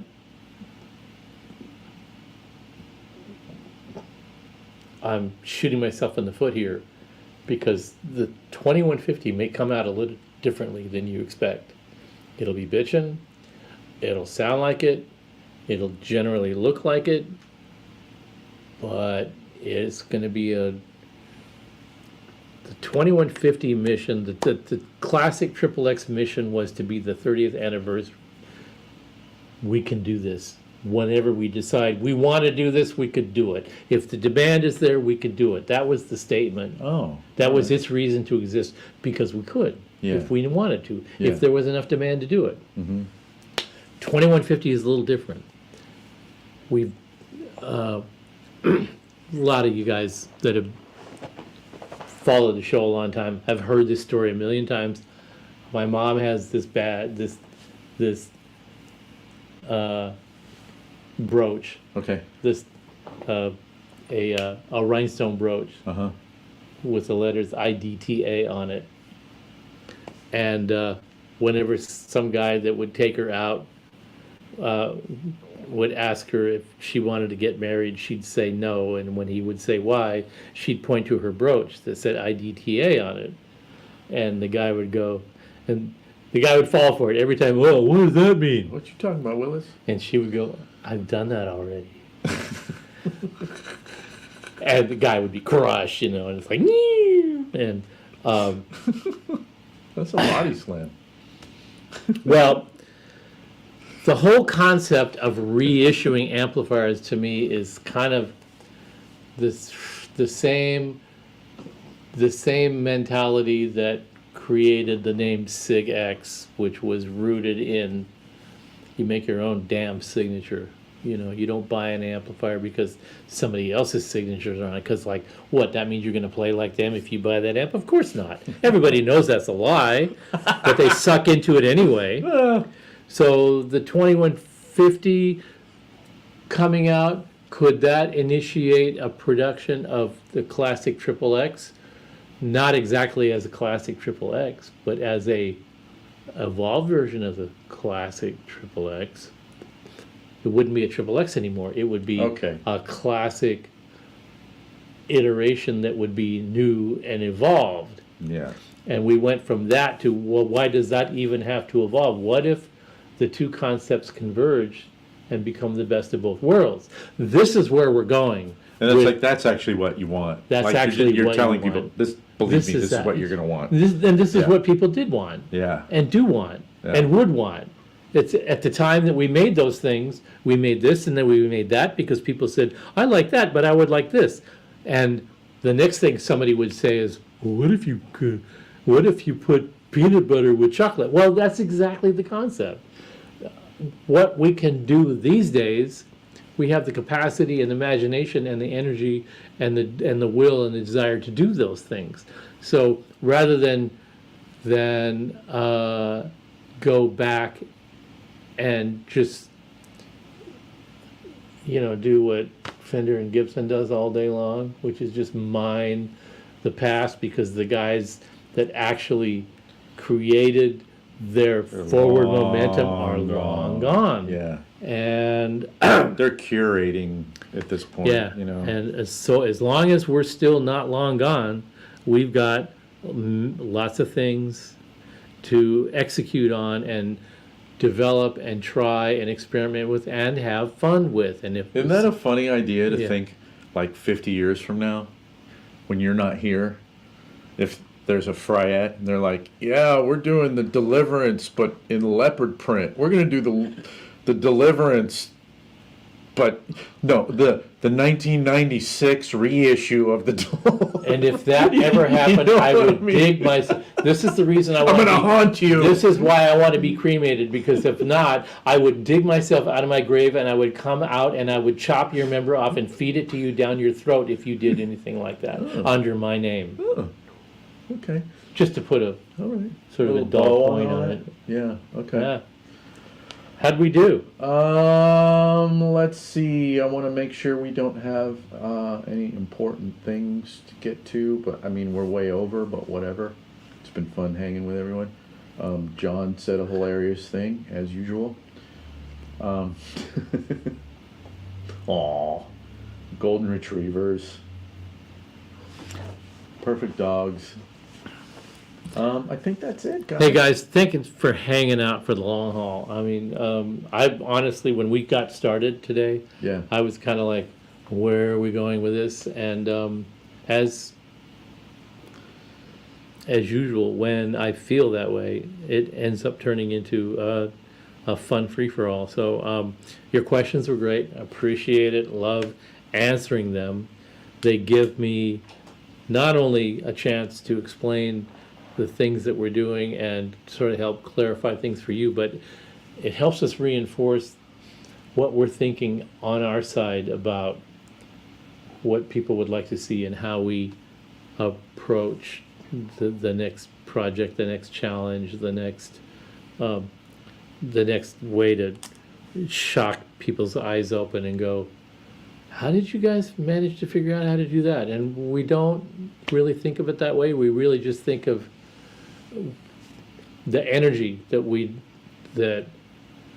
the momentum and the energy in the company is such that you don't really get a chance to think about, was that a good idea or not? You just think, that's worth checking out. Let's run with that and see how far it goes. Yeah. And that just keeps happening on a daily basis. So we're just kind of all really feeling kind of blessed and gifted for a lot of things, and we're good for milking that as long and as hard as we possibly can until Yeah, and everybody who comes on the chat are just super groovy folks. you guys are really really great questions and great at very funny folks. at following along on, and hanging on for the ride. And Yeah. I think maybe that's, well, it just gives me, and I think it does for Joe too. It gives us a lot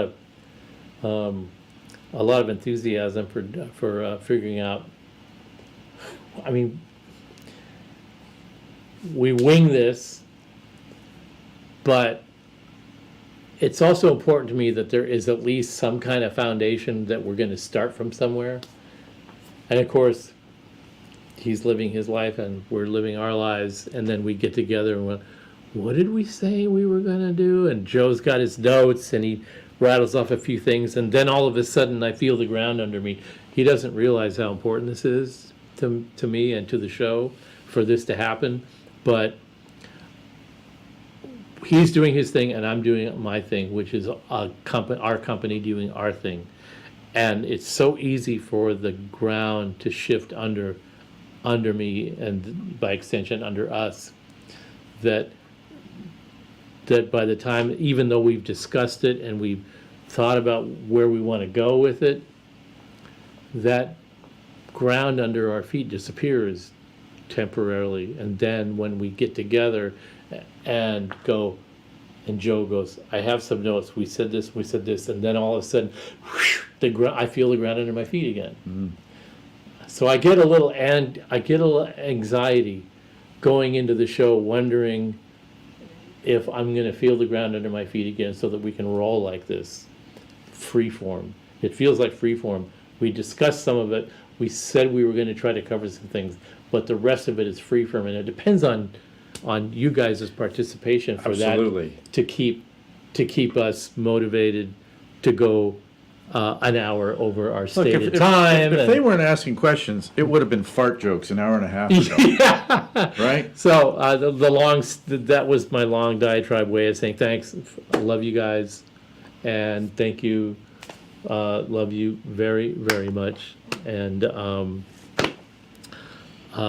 we'll see you in 2. we'll see you in 2 weeks. Yeah. All right.